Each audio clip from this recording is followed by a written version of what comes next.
명나라 대학자가 신음을 내며 깨달은 인간관계의 비밀 신음서 제1장 인생의 신음 속에서 답을 찾다. 여러분 안녕하십니까? 오늘 밤 저는 여러분께 400년 전 한 남자의 이야기를 들려드리고자 합니다. 그는 명나라 최고의 관직까지 올랐던 엘리트였습니다. 황제의 신임을 받았고 수많은 사람들이 그의 말 한마디에 목숨을 걸었던 권력자였습니다. 그러나 어느 날 그는 모든 것을 내려놓았습니다. 이유는 단 하나였습니다. 사람이 너무 지독하게 아팠기 때문입니다. 그의 이름은 여곤, 그가 남긴 책의 제목은 신음어. 말 그대로 신음하는 말이라는 뜻입니다. 화려한 성공 뒤에 숨겨진 인간관계의 배신, 선의가 악의로 돌아오는 잔인한 현실, 진심을 다했지만 오히려 손가락질 당하는 고독. 그 모든 고통 속에서 그가 터져나오는 신음을 삼키며 적어 내려간 글들입니다. 여러분도 그런 적 있지 않으십니까? 최선을 다했는데 뒤통수를 맞았던 순간, 진심을 다해 대했는데 이용당했다는 걸 깨달았던 그 순간, 착하게 살려고 했는데 오히려 그게 약점이 되어버린 순간 말입니다. 오늘 밤 우리는 함께 그 신음의 기록 속으로 들어가 보겠습니다. 왜 착하게 살수록 상처받는지, 왜 관계는 이토록 우리를 지치게 하는지, 그리고 그럼에도 불구하고 어떻게 살아야 하는지에 대한 답을 찾아보겠습니다. 만력 19년 서기 1591년 가을이었습니다. 여곤은 그날도 새벽같이 조정에 나갔습니다. 형부상서라는 직책, 오늘날로 치면 법무부 장관에 해당하는 자리였습니다. 그는 정의로운 판결로 유명했습니다. 권력자의 청탁도 거절했고 황족의 비리도 서슴없이 처벌했습니다. 백성들은 그를 청렴한 관리라 칭송했습니다. 하지만 그는 몰랐습니다. 조정에는 이미 그를 제거하려는 음모가 꿈틀대고 있다는 것을. 정의를 실천할수록 적은 늘어났습니다. 그가 처벌한 권력자들은 은밀히 연합했습니다. 그가 거절한 청탁자들은 뒤에서 칼을 갈았습니다. 그리고 마침내 그들은 움직였습니다. 여곤이 황제를 능멸하고 있소이다. 터무니없는 모함이었습니다. 하지만 거짓말은 100번 반복되면 진실이 되는 법입니다. 아침에는 충신이었던 그가 저녁에는 역적이 되어 있었습니다. 함께 술을 마시던 동료들은 고개를 돌렸습니다. 그를 지지하던 사람들은 입을 다물었습니다. 여곤은 그날 밤 관복을 벗었습니다. 집으로 돌아가는 길 그는 평생 처음으로 자신의 인생을 돌아보았습니다. 성실하게 살았습니다.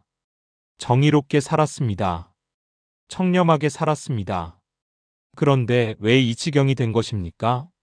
왜 올바르게 살수록 더 큰 적을 만들게 되는 것입니까? 고향으로 돌아온 여곤은 더 이상 예전의 그가 아니었습니다. 밤마다 그는 깊은 신음 속에 잠들었습니다. 배신의 기억들이 파도처럼 밀려왔습니다. 함께 정의를 외치던 동료가 가장 먼저 등을 돌렸던 순간, 자신이 살려준 사람이 뒤에서 칼을 꽂았던 순간, 진심으로 대했던 사람들이 권력을 잃은 자신을 모른 척하던 순간들 말입니다. 하지만 여곤은 단순히 원망하지 않았습니다. 그는 질문을 던졌습니다. 왜 이런 일이 벌어진 것인가? 내가 무엇을 몰랐던 것인가? 사람의 마음이란 무엇이며 관계란 무엇인가? 그렇게 그는 붓을 들었습니다. 밤마다 고통스러운 기억들을 하나하나 곱씹으며 글을 써내려갔습니다. 그것은 변명이 아니었습니다. 자기 합리화도 아니었습니다. 그것은 치열한 자기 성찰이었고 인간 본성에 대한 냉정한 해부였습니다. 그렇게 탄생한 것이 바로 신음어입니다. 첫 번째 통찰, 인간관계의 잔인한 본질. 인정냉란, 세태염량.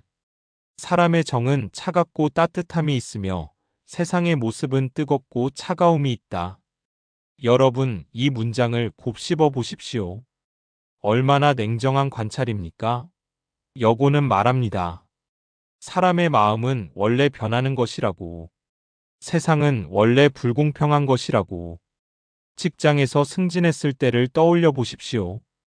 갑자기 주변 사람들이 친절해집니다.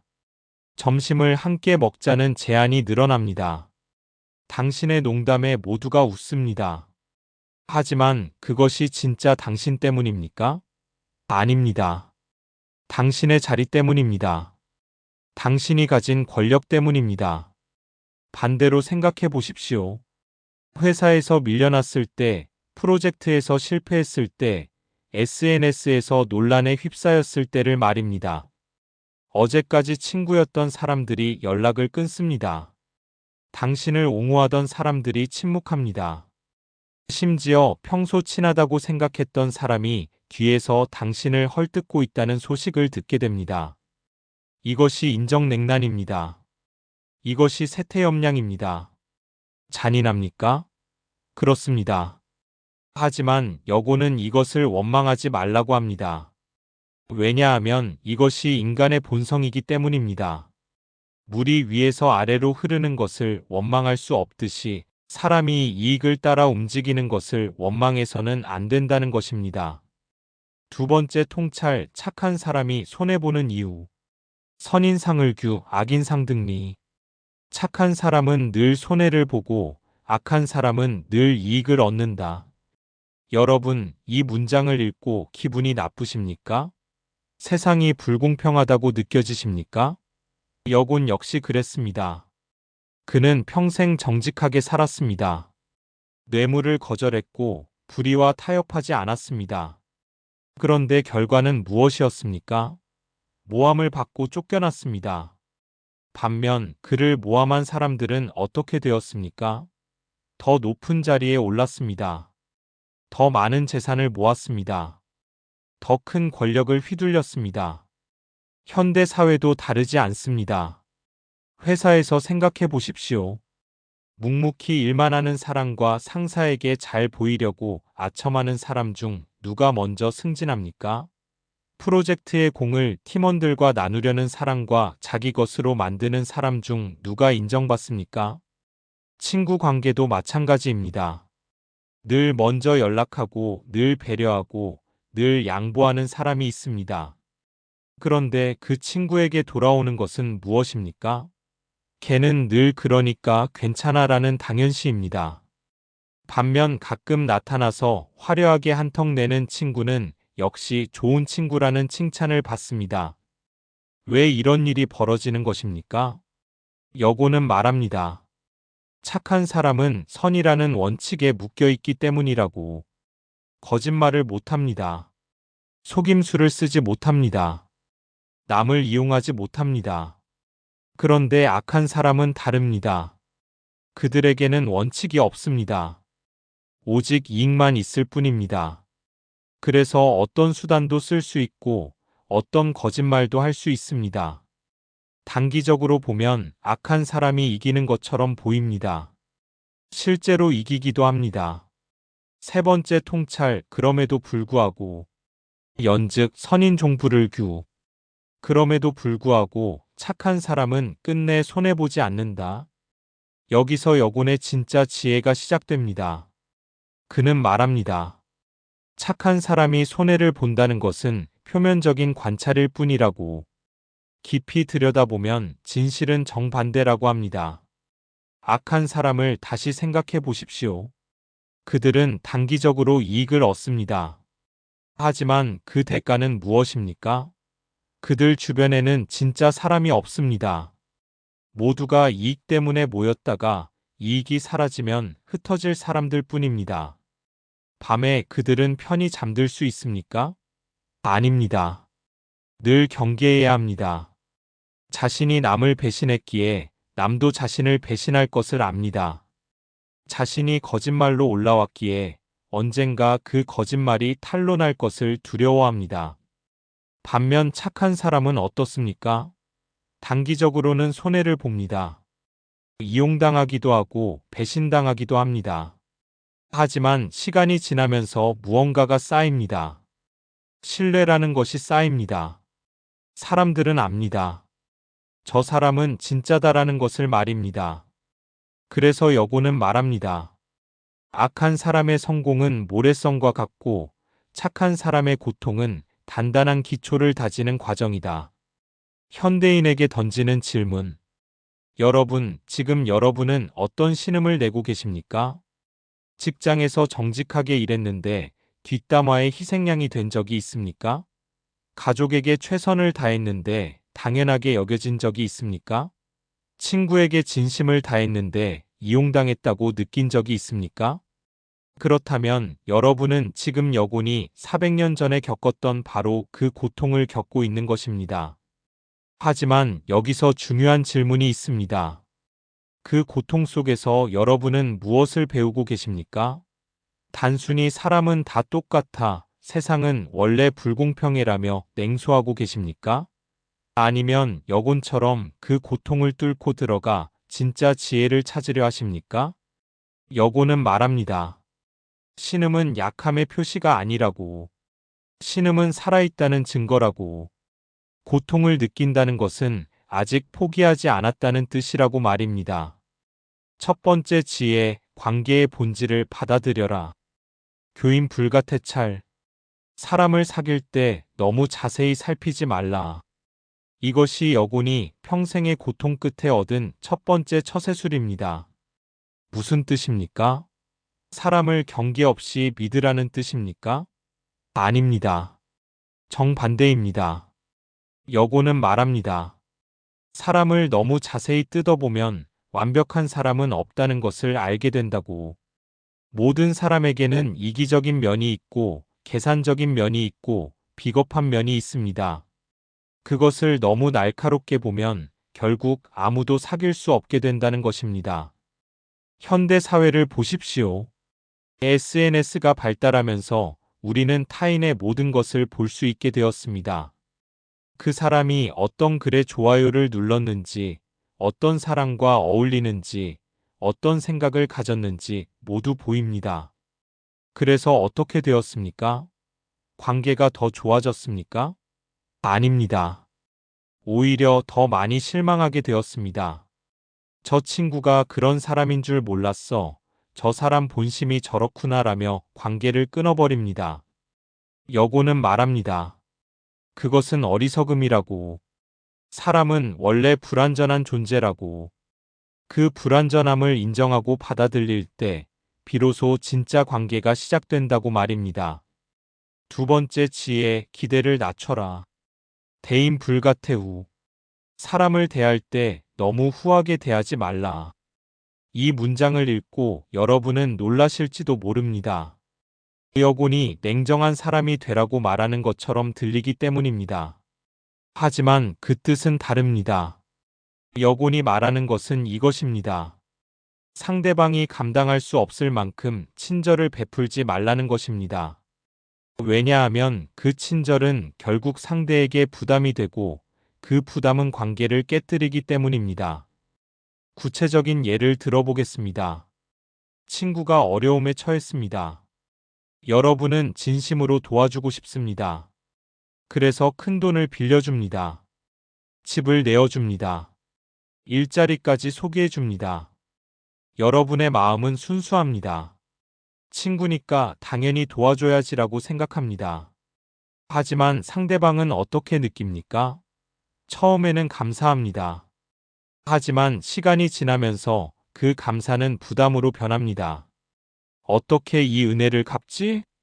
평생 고개를 못 들겠어.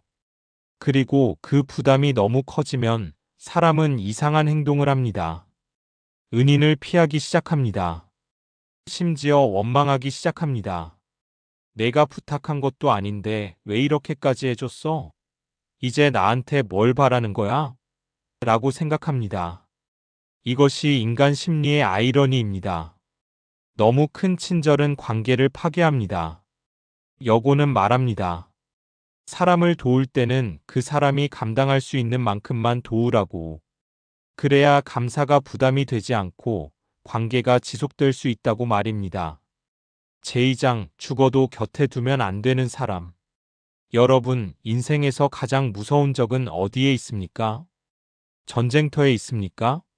법정에 있습니까? 아닙니다. 가장 무서운 적은 바로 당신의 식탁에 앉아 있습니다.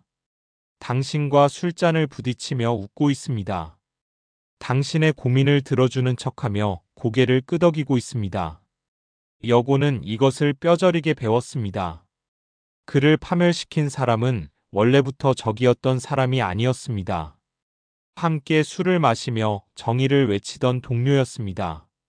자신의 청렴함을 칭찬하던 부하였습니다. 어려울 때 도와주었던 후배였습니다. 그들이 황제 앞에서 그를 역적으로 몰아갔습니다. 그날 밤 여고는 깨달았습니다. 자신에게 없었던 것은 정의가 아니라 사람을 보는 눈이었다는 것을 말입니다. 오늘 밤 우리는 여곤이 피로 써내려간 관인법, 즉 사람을 꿰뚫어 보는 법을 배우겠습니다. 이것은 단순한 처세술이 아닙니다. 생존의 기술입니다.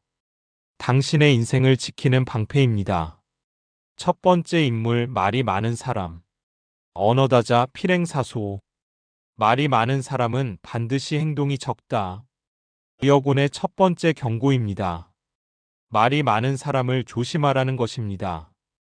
직장에서 생각해 보십시오. 회의 시간마다 가장 먼저 손을 들고 발표하는 사람이 있습니다. 그는 거창한 비전을 이야기합니다.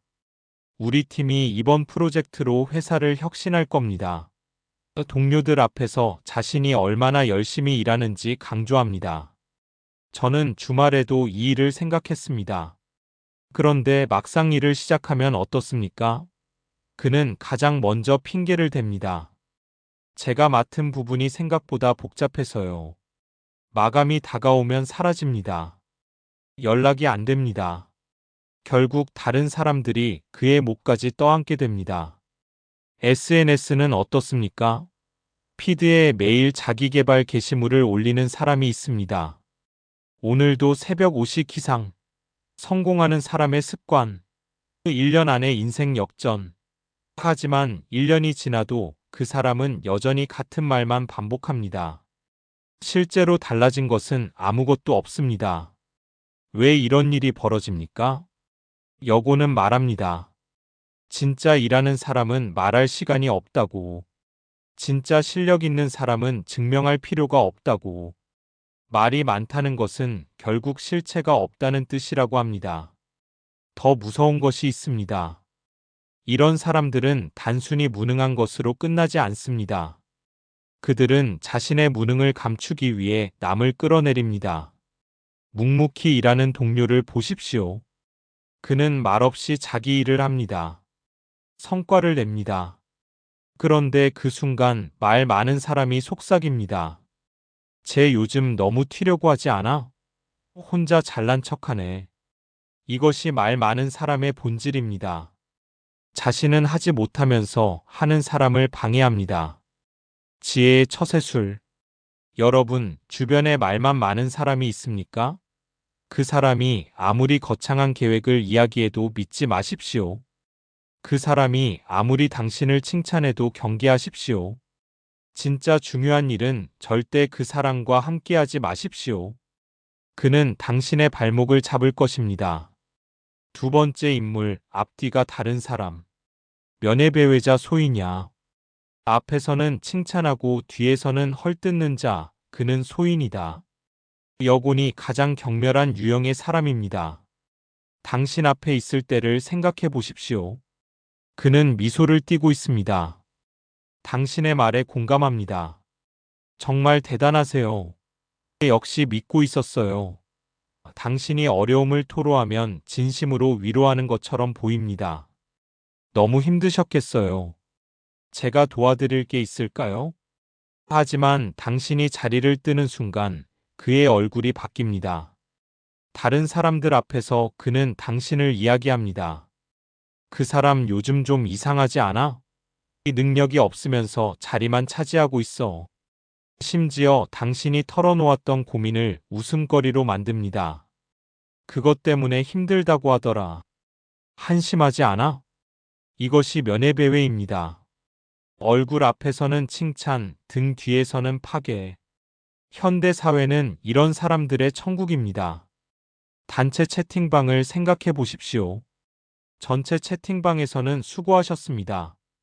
훌륭한 아이디어네요. 라고 합니다. 하지만 그 사람이 빠진 별도 채팅방이 있습니다. 거기서는 진짜 저 사람 때문에 일이 안 돌아가. 저번에도 똑같이 실수했잖아 라고 합니다. 왜 이런 사람이 위험합니까? 여고는 말합니다. 이런 사람은 관계 자체를 파괴한다고. 당신이 신뢰하는 사람이 뒤에서 당신을 헐뜯고 있다는 사실을 알게 되는 순간 모든 관계가 의심스러워집니다. 저 사람도 나를 뒤에서 그렇게 말하는 건 아닐까? 진짜 친구가 누구지? 신뢰가 무너지면 공동체가 무너집니다. 팀이 무너집니다. 결국 모두가 손해를 봅니다. 이런 사람을 어떻게 구별합니까? 간단합니다. 그가 당신 앞에서 다른 사람을 어떻게 말하는지 들어보십시오. 만약 그가 다른 사람을 쉽게 비난하고 쉽게 헐뜯는다면 당신이 없을 때 당신 역시 그렇게 말할 것입니다. 절대적인 법칙입니다. 여고는 말합니다. 이런 사람과는 어떤 비밀도 공유하지 말라고. 어떤 속마음도 보이지 말라고. 그 모든 것이 훗날 당신을 공격하는 무기가 될 것이라고 말입니다. 세 번째 인물, 이익에 따라 움직이는 사람. 결리망이자 불가여모. 이익을 보면 의리를 잇는 자, 그런 자와는 함께 이를 도모할 수 없다. 이것이 여곤을 파멸시킨 사람들의 특징이었습니다. 그들은 처음에는 여공과 함께 정의를 외쳤습니다. 부패를 척결해야 합니다. 백성을 위해 일합시다. 여고는 그들을 동지라고 믿었습니다. 함께 청렴한 조정을 만들 수 있다고 생각했습니다. 하지만 권력자가 그들에게 손을 내밀었을 때 모든 것이 달라졌습니다. 우리 편이 되면 높은 자리를 주겠다. 가만히 있으면 큰 이익을 보게 될 것이다. 그 순간 그들은 여곤을 버렸습니다. 아니, 버리는 것으로 끝나지 않았습니다. 여곤을 공격했습니다. 왜냐하면 여곤을 제거하는 것이 자신들의 이익에 도움이 되었기 때문입니다. 현대 사회를 보십시오. 얼마나 많습니까? 스타트업을 함께 시작한 공동 창업자가 있습니다. 처음에는 우리 함께 끝까지 가자고 했습니다. 밤을 새워가며 함께 일했습니다.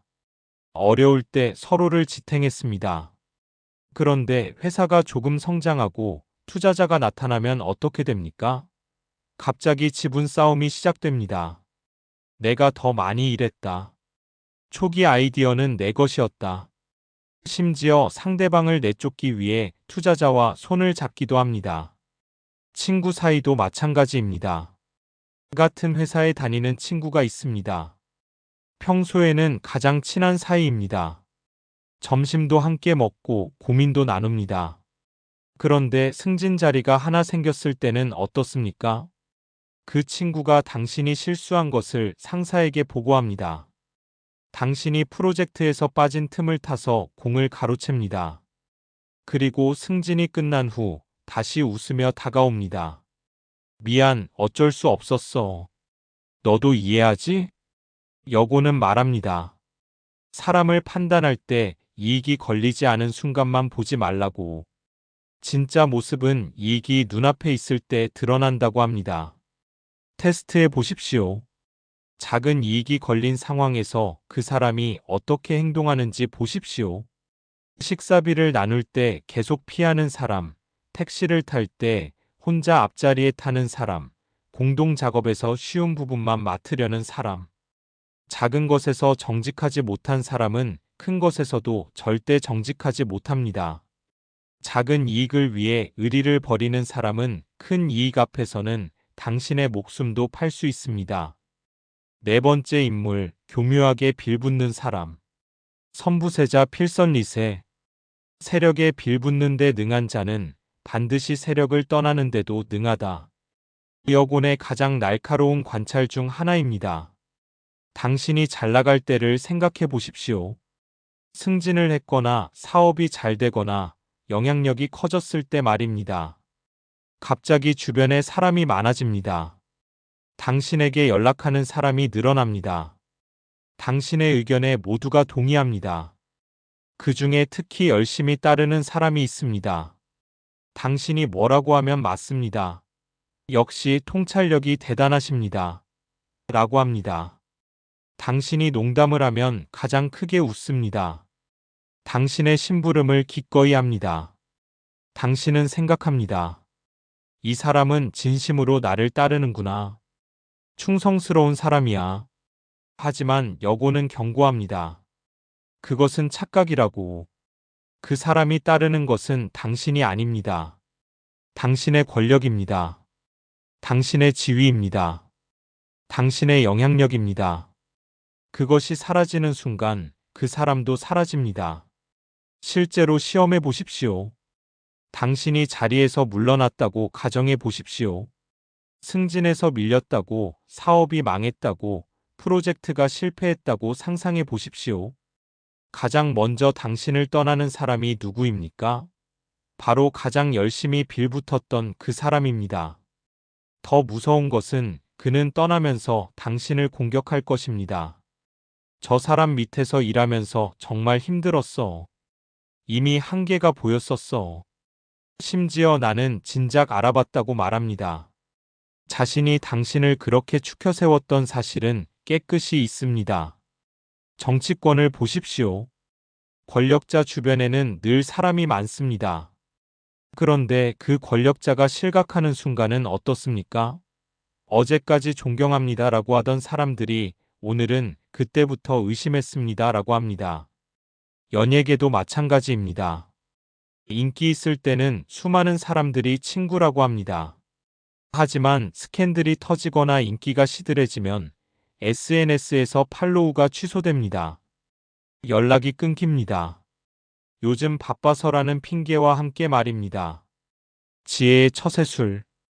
여고는 말합니다. 진짜 사람을 구별하고 싶다면 당신이 아무것도 아닐 때 옆에 있는 사람을 보라고. 당신이 실패했을 때, 당신이 곤란에 처했을 때, 당신에게 아무 이익이 없을 때도 옆에 있는 사람. 그 사람이 진짜입니다. 반대로 당신이 잘 나갈 때만 나타나는 사람을 절대 믿지 마십시오. 그들은 당신의 편이 아닙니다. 그들은 그저 당신이라는 배에 올라탄 승객일 뿐입니다. 배가 침몰하면 가장 먼저 구명보트를 차지할 사람들입니다. 다섯 번째 인물, 질투로 가득한 사람. 견인지선 불능용자 필패. 남의 장점을 보고도 용납하지 못하는 자, 반드시 패한다. 이것이 가장 위험한 유형의 사람입니다. 당신이 성과를 냈다고 생각해 보십시오. 프로젝트를 성공시켰거나 좋은 평가를 받았거나 칭찬을 들었을 때 말입니다. 정상적인 사람은 축하해 줍니다. 최소한 겉으로라도 잘했네라고 합니다. 하지만 이 유형의 사람은 다릅니다. 그는 축하하지 못합니다. 당신의 성공이 자신의 실패처럼 느껴지기 때문입니다. 그래서 그는 당신의 성과를 깎아내리려고 합니다. 운이 좋았을 뿐이야. 그 정도는 나도 할 수 있어. 누가 도와줬겠지. 심지어 뭔가 부정한 방법을 썼을 거야 라고 의심합니다. 더 나아가서 그는 적극적으로 당신을 방해하기 시작합니다. 회의 시간에 당신의 아이디어를 비판합니다. 합리적인 비판이 아닙니다. 무조건적인 반대입니다. 당신이 뭐라고 하든 문제점만 지적합니다. 당신이 추진하는 일에 협조하지 않습니다. 자료를 늦게 줍니다. 중요한 정보를 공유하지 않습니다. 그러면서 제가 바빠서요, 깜빡했어요 라고 합니다. 가장 악질적인 경우는 이것입니다. 그는 당신의 실수를 기다립니다. 독수리가 먹잇감을 노리듯이 당신이 한 번이라도 실수하기를 간절히 바랍니다. 그리고 그 순간이 오면 모두에게 알립니다. 역시 제가 말했잖아요. 저 사람은 안 될 줄 알았어요. 직장에서 흔히 볼 수 있습니다. 같은 팀에 실력 있는 후배가 들어왔을 때 선배가 어떻게 반응하는지 보십시오. 훌륭한 선배는 그 후배를 키웁니다. 잘하네. 더 배워봐. 하지만 질투심 많은 선배는 그 후배를 짓밟으려 합니다. 신입이 주제 파악을 못하네. 경험도 없으면서 나대네. 가족 안에서도 그렇습니다. 형제자매 중 한 명이 성공하면 축하해주는 대신 시기하는 사람이 있습니다. 너만 잘났어? 부모님이 너만 챙기시지. 명절 때마다 비교하고 시비를 겁니다. 여고는 말합니다. 이런 사람은 절대 개선되지 않는다고. 왜냐하면 문제가 당신에게 있는 것이 아니라 그 사람의 내면에 있기 때문입니다. 당신이 아무리 잘해도 아무리 배려해도 소용없습니다. 오히려 당신이 잘할수록 그의 질투는 더 커집니다. 이런 사람과는 거리를 두어야 합니다. 같은 팀에서 일해야 한다면 최소한의 업무적 관계만 유지하십시오. 당신의 계획을 미리 알리지 마십시오. 당신의 성공을 자랑하지 마십시오. 그것은 겸손이 아니라 자기 보호입니다. 그리고 명심하십시오. 여곤의 말처럼 남의 장점을 용납하지 못하는 사람은 결국 스스로 망합니다. 질투에 에너지를 쓰는 동안 정작 자신을 발전시키지 못하기 때문입니다. 시간이 지나면 그 차이는 명확해집니다. 여섯 번째 인물, 은혜를 원수로 갚는 사람. 수음불보, 반생원자 원지. 은혜를 받고도 보답하지 않고 도리어 원망하는 자, 멀리하라.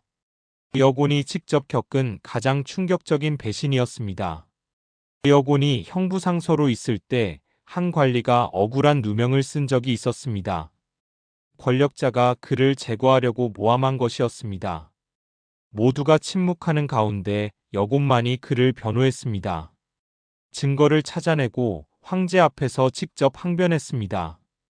결국 그 관리는 무죄로 풀려났습니다. 그 관리는 여곤 앞에 무릎을 꿇었습니다. 평생 은혜를 잊지 않겠습니다.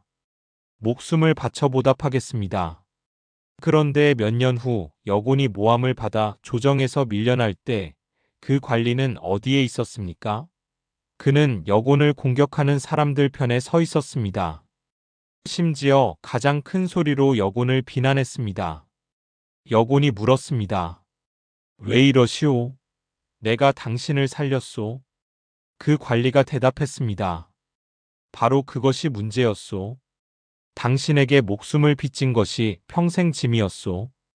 이제 당신이 무너지니 오히려 속이 시원하오. 이것이 수음 반언입니다.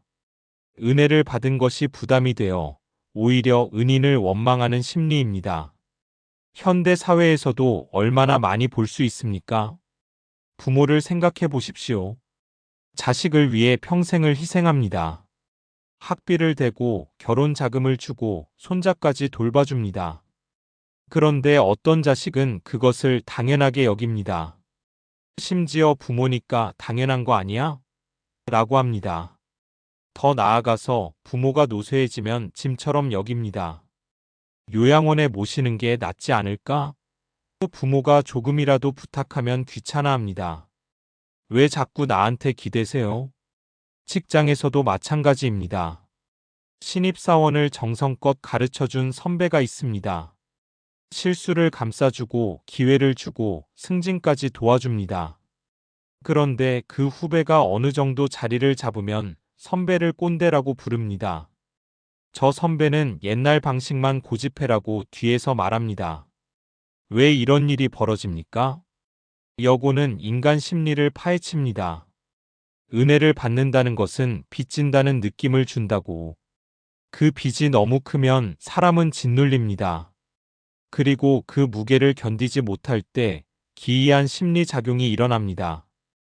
이것은 내 잘못이 아니야. 저 사람이 나를 부담스럽게 만든 거야. 이렇게 생각을 바꿉니다. 그러면 빚진 느낌에서 벗어납니다. 오히려 피해자가 된 느낌을 받습니다. 그래서 은인을 원망하게 됩니다. 여고는 결론을 내립니다.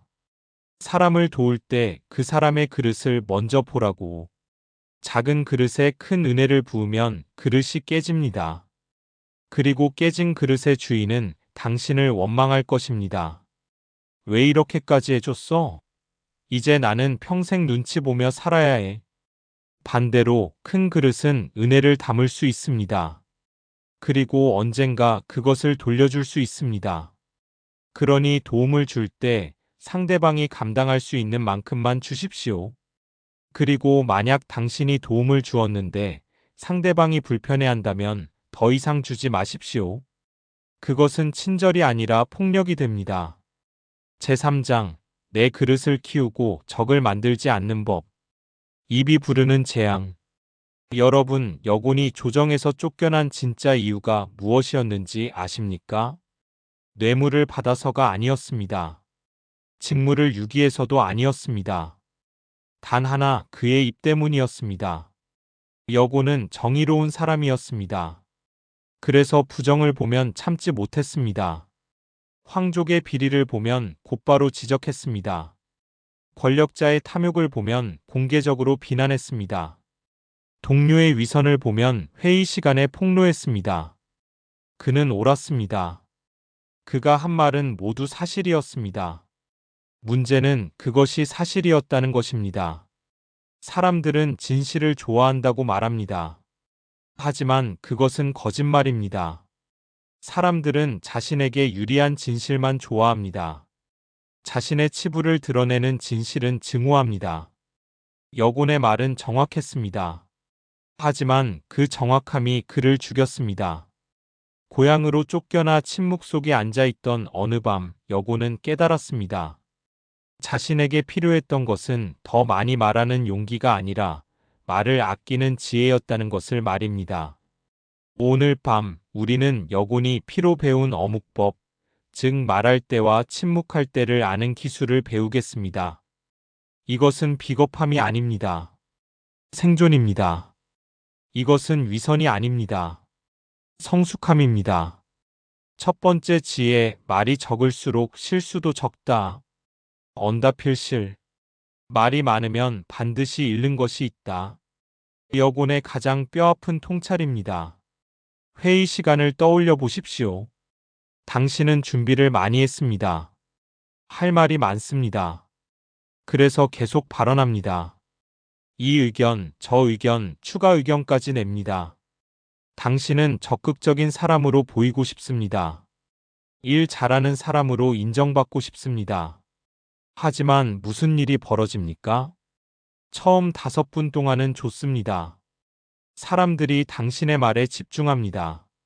하지만 10분이 지나면서 분위기가 바뀝니다. 사람들이 휴대폰을 봅니다. 시계를 봅니다. 누군가 하품을 참습니다. 더 심각한 것은 당신이 말을 많이 할수록 실수할 확률이 높아진다는 것입니다. 처음에 한 말과 나중에 한 말이 모순됩니다. 확인하지 않은 정보를 마치 사실인 것처럼 말합니다. 감정이 실려서 과장된 표현을 씁니다. 절대, 항상, 모든 사람이 같은 단어들이 튀어나옵니다. 그리고 회의가 끝난 후 누군가 당신의 말을 문제 삼습니다. 아까 절대 안 된다고 하지 않았어요? 근데 지금은 가능하다고요? 당신은 변명합니다. 그게 그런 뜻이 아니라. 하지만 이미 늦었습니다. 당신의 신뢰도에 금이 갔습니다. SNS는 더 위험합니다. 화가 났을 때 게시물을 씁니다. 감정이 격해져서 강한 표현을 씁니다. 그 순간에는 속이 시원합니다. 내 생각을 제대로 표현했어. 하지만 다음 날 아침 냉정해진 상태로 그 글을 다시 보면 어떻습니까? 후회가 밀려옵니다. 더 무서운 것은 인터넷은 잊지 않는다는 것입니다. 당신이 5년 전에 쓴 글 한 줄이 오늘 당신의 발목을 잡습니다. 캡처되어 퍼집니다. 맥락은 사라지고 그 한 문장만 떠돕니다. 여고는 말합니다. 말은 화살과 같다고. 한 번 쏘면 다시 주워 담을 수 없다고. 그러니 쏘기 전에 100번 생각하라고 합니다. 중요한 자리에서는 이 원칙을 지키십시오. 한 번만 말하고 짧게 말하라. 당신의 의견을 3문장으로 압축하십시오. 첫 문장은 결론, 두 번째 문장은 이유, 세 번째 문장은 제안. 그리고 멈추십시오. 추가 질문이 나오면 대답하십시오. 하지만 질문이 없는데 계속 설명하지 마십시오. 침묵을 두려워하지 마십시오. 여고는 말합니다.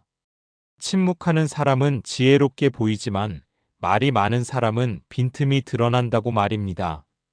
두 번째 지혜, 남의 비밀을 말하지 마라. 인지은사 불가언. 남의 숨겨진 일은 말해서는 안 된다. 여곤이 조정에서 배운 가장 잔인한 교훈이었습니다.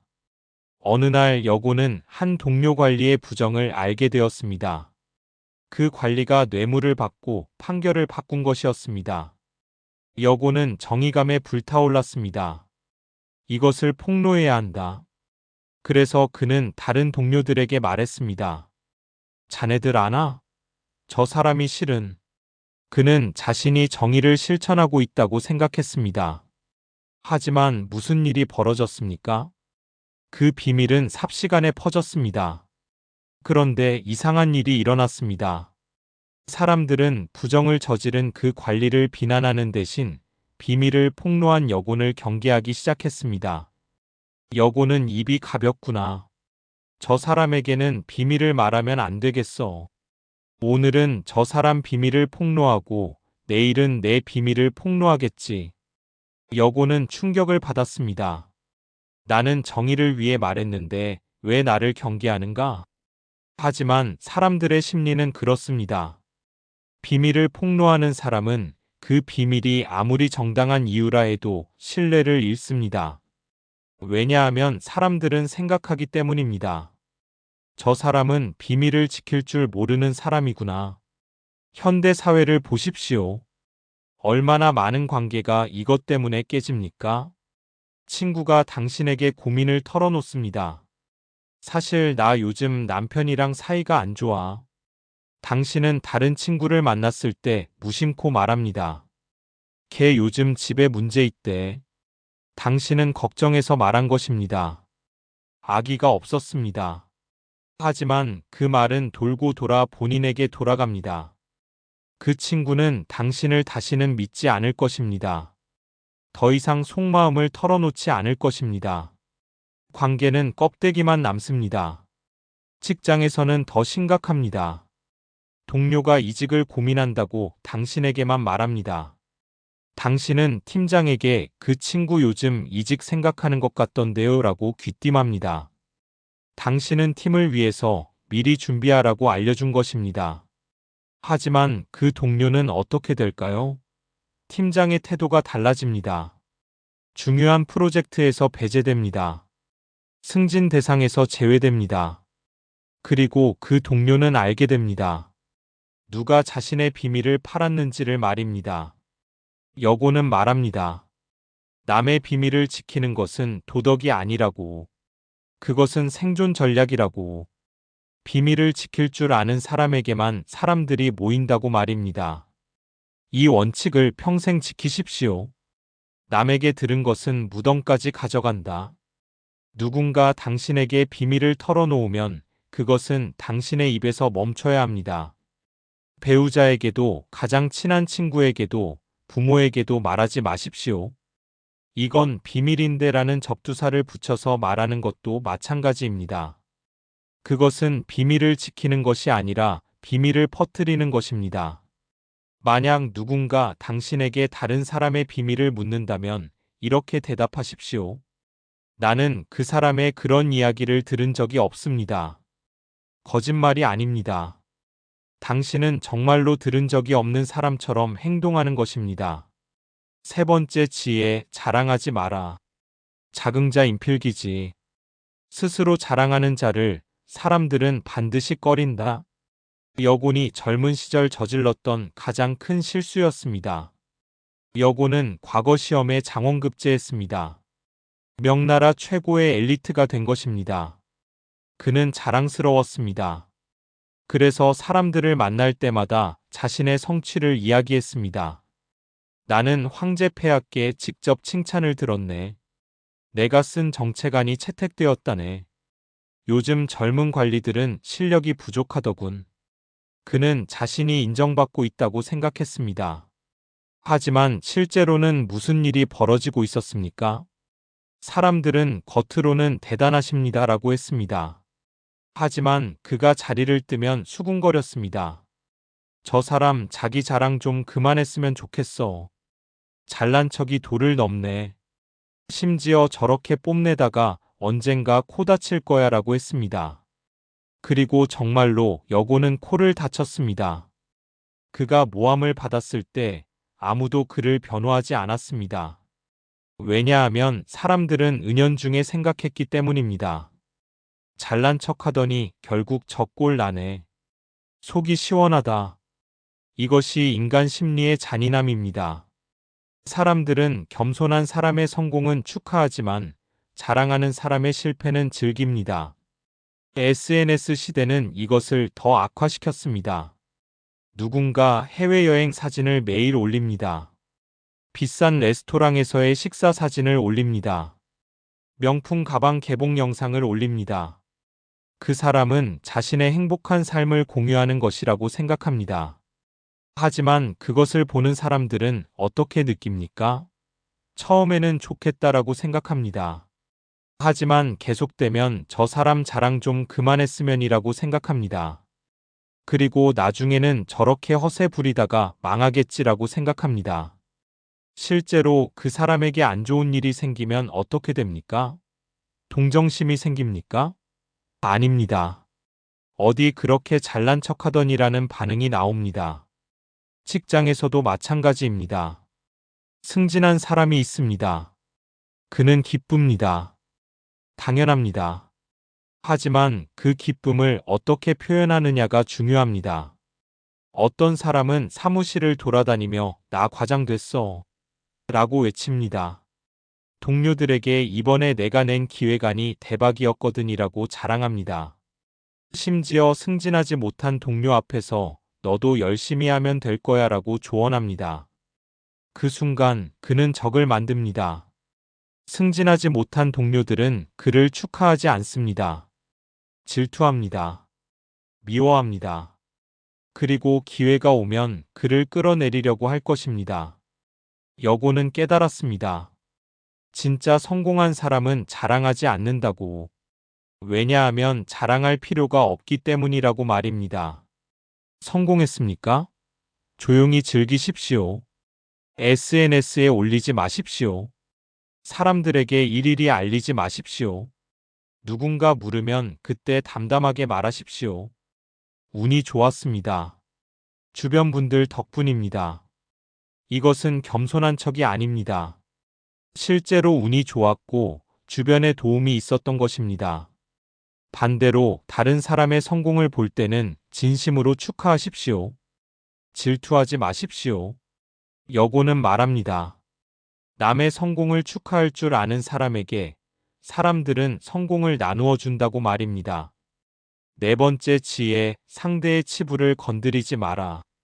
개인지단 자축이와 남의 단점을 들추는 것은 스스로 재앙을 부르는 것이다. 여곤이 가장 뼈아프게 배운 교훈이었습니다. 조정회의 중에 한 권력자가 잘못된 정책을 제안했습니다. 여곤은 참을 수 없었습니다. 그래서 모든 관리들 앞에서 말했습니다. 그 정책은 10년 전에 실패한 것입니다. 대인께서는 역사를 모르시는 것입니까? 그는 옳았습니다. 그 정책은 정말 과거에 실패했었습니다. 하지만 여고는 실수를 했습니다. 공개적으로 상대방의 무지를 지적한 것입니다. 그 권력자는 겉으로는 그렇군요. 몰랐습니다. 라고 했습니다. 하지만 속으로는 여곤을 죽이고 싶어 했습니다. 왜냐하면 여곤이 모든 사람 앞에서 그를 망신 주었기 때문입니다. 그 권력자는 기회를 기다렸습니다. 그리고 여곤이 작은 실수를 했을 때 100배로 갚아주었습니다. 그는 여곤의 모든 치부를 파헤쳤습니다. 과거의 실수들을 모두 들춰냈습니다. 심지어 없는 것까지 만들어냈습니다. 여곤은 깨달았습니다. 자신이 먼저 칼을 빼들었기 때문에 상대방도 칼을 뽑았다는 것을 말입니다. 현대 사회는 어떻습니까? 얼마나 쉽게 남의 치부를 들춥니까? 회의 시간에 누군가 잘못된 데이터를 제시합니다. 당신은 곧바로 지적합니다. 그 숫자 틀렸는데요? 제대로 확인하고 오셨어야죠. 당신은 정확함을 중시하는 사람이라고 생각합니다. 하지만 상대방은 어떻게 느낍니까? 모욕감을 느낍니다. 특히 다른 사람들 앞에서 지적당했다면 그것은 상처가 됩니다. 그 사람은 당신을 기억할 것입니다. 그리고 언젠가 당신이 실수했을 때 똑같이 돌려줄 것입니다. 아니, 더 크게 돌려줄 것입니다. 가족 관계도 마찬가지입니다. 배우자의 약점을 알고 있습니다. 그 사람이 수학을 못한다든지, 운동신경이 없다든지, 노래를 못 부른다든지 하는 것들 말입니다. 화가 났을 때 당신은 그것을 꺼냅니다. 당신은 그것도 못하잖아. 친구들 앞에서 농담처럼 말합니다. 우리 남편은 길치라서요. 우리 와이프는 요리를 못해서. 당신은 농담이라고 생각합니다. 하지만 상대방은 상처받습니다. 그리고 그 상처는 쌓입니다. 언젠가 폭발합니다. SNS에서는 더 잔인합니다. 누군가 잘못된 정보를 공유했습니다. 당신은 댓글을 답니다. 이거 가짜뉴스인데요? 확인도 안 하고 공유하시네요. 당신은 정의를 실천했다고 생각합니다. 하지만 상대방은 망신당했다고 느낍니다. 당신은 적을 만들었습니다. 여고는 깨달았습니다. 남의 단점을 지적하는 것이 아무리 옳아도 방법이 중요하다는 것을 말입니다. 공개적으로 지적하지 마십시오. 사람들 앞에서 망신을 주지 마십시오. 대신 개인적으로 조용히 알려주십시오. 혹시 이 부분 다시 확인해 보시겠어요? 제가 본 자료와 조금 다른 것 같아서요. 상대방이 스스로 깨닫게 만드십시오. 당신이 지적해서 고친 것이 아니라 본인이 발견해서 고친 것처럼 느끼게 하십시오. 그리고 정말 중요하지 않은 것은 그냥 넘어가십시오. 모든 잘못을 지적할 필요는 없습니다. 때로는 침묵이 지혜입니다. 여고는 말합니다. 남의 얼굴을 세워주는 사람이 결국 높은 자리에 오른다고 말입니다. 5번째 지혜, 분노를 삼켜라. 인일시집은 면백일지우. 한순간의 분노를 참으면 100일의 근심을 피할 수 있다. 여곤의 마지막, 그리고 가장 어려운 가르침입니다. 누군가 당신을 모욕했습니다. 터무니없는 비난을 했습니다. 당신의 가슴에는 분노가 치솟습니다. 저 인간한테 똑같이 돌려줘야지. 가만히 있으면 안 돼. 지금 당장 대응해야 해. 입이 근질거립니다. 손이 근질거립니다. 당장 소리치고 싶고 반박하고 싶고 그 사람을 무너뜨리고 싶습니다. 하지만 여고는 말합니다. 멈추라고. 그 순간의 쾌감이 평생의 후회가 될 수 있다고 말입니다. 여곤 자신이 그랬습니다. 한 동료가 그를 뒤에서 비난했습니다. 여고는 참지 못했습니다. 그래서 그 동료를 찾아가서 따졌습니다. 큰 소리로 다퉜습니다. 그 순간은 시원했습니다. 내가 이겼어. 저 인간 꼼짝 못하게 만들었어. 하지만 그 다음은 어땠습니까? 그 동료는 완전한 적이 되었습니다. 그리고 조용히, 치밀하게 여곤을 파괴할 계획을 세웠습니다. 결국 그가 여곤을 조정해서 내쫓는데 핵심적인 역할을 했습니다. 여곤은 고향에서 후회했습니다. 만약 그날 내가 참았다면? 만약 그냥 웃고 넘겼다면? 현대 사회를 보십시오. 얼마나 많은 사람이 이것 때문에 무너집니까? 온라인에서 누군가 당신을 비난했습니다. 억울합니다. 화가 납니다. 그래서 당장 반박 글을 씁니다. 강한 어조로 상대방을 공격하는 내용으로 말입니다. 그 순간은 속이 후련합니다. 하지만 무슨 일이 벌어집니까? 설전이 시작됩니다. 상대방도 반박합니다. 더 강하게, 더 공격적으로 말입니다. 그리고 그것은 끝나지 않습니다. 다른 사람들이 끼어듭니다. 편이 갈립니다. 논쟁은 감정 싸움이 됩니다. 일주일이 지나고 한 달이 지나도 그 글은 검색됩니다. 당신의 이름을 치면 그 논쟁이 나옵니다. 회사에서, 면접에서 다른 사람들이 그것을 봅니다. 한순간의 분노가 평생의 디지털 흑역사가 됩니다. 직장에서는 어떻습니까? 상사가 부당한 지시를 했습니다. 팀원 앞에서 당신을 질책했습니다. 당신은 참을 수 없었습니다. 그래서 그 자리에서 반박했습니다. 그건 부당합니다. 제가 잘못한 게 아닙니다. 당신은 정의로웠습니다. 하지만 그 결과는 상사는 당신을 문제 직원으로 찍었습니다. 승진에서 누락되었습니다. 중요한 프로젝트에서 배제되었습니다. 만약 그 순간 당신이 참았다면, 알겠습니다 라고 하고 자리로 돌아왔다면, 나중에 개인적으로 찾아가서 조용히 설명했다면, 결과는 완전히 달랐을 것입니다. 여고는 자신에게 원칙을 만들었습니다. 화가 날 때는 24시간을 기다린다. 누군가 당신을 화나게 했습니까? 당장 반응하지 마십시오. 이메일을 쓰지 마십시오. 전화하지 마십시오.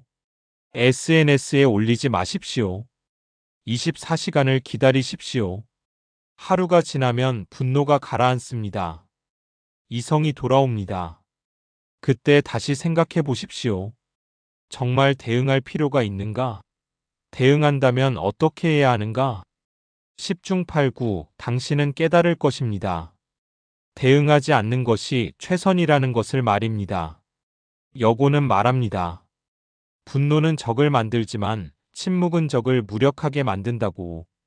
당신이 반응하지 않으면 상대방은 더 이상 공격할 수 없습니다. 혼자 허공에 주먹질하는 것처럼 보입니다.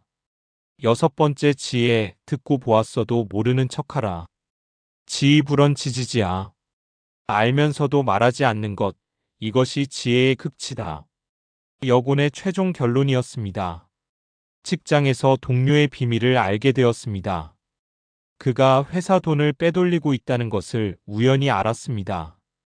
당신은 어떻게 하시겠습니까? 정의로운 사람은 말합니다. 당연히 고발해야지. 하지만 여고는 다르게 생각합니다. 과연 그것이 당신을 위한 것인가? 당신이 고발하면 무슨 일이 벌어집니까? 그 동료는 처벌받을 것입니다. 하지만 당신은 밀고자가 됩니다. 다른 동료들이 당신을 경계합니다. 저 사람은 동료도 고발하는 사람이구나. 회사는 당신에게 감사할까요? 처음에는 그럴 수 있습니다. 하지만 시간이 지나면 회사도 당신을 불편해합니다. 이 사람 또 뭘 폭로할까? 결국 당신은 고립됩니다. 정의를 실천했지만 대가는 당신이 치릅니다. 가족 관계도 마찬가지입니다. 형제의 비밀을 알았습니다. 그가 부모님께 거짓말을 하고 있다는 것을 알았습니다. 당신은 부모님께 말씀드려야 할까요? 여고는 묻습니다. 그것을 말해서 누가 행복해지는가? 부모님은 슬퍼하실 것입니다. 형제는 당신을 원망할 것입니다. 가족은 분열될 것입니다. 때로는 모르는 척하는 것이 가족을 지키는 것입니다.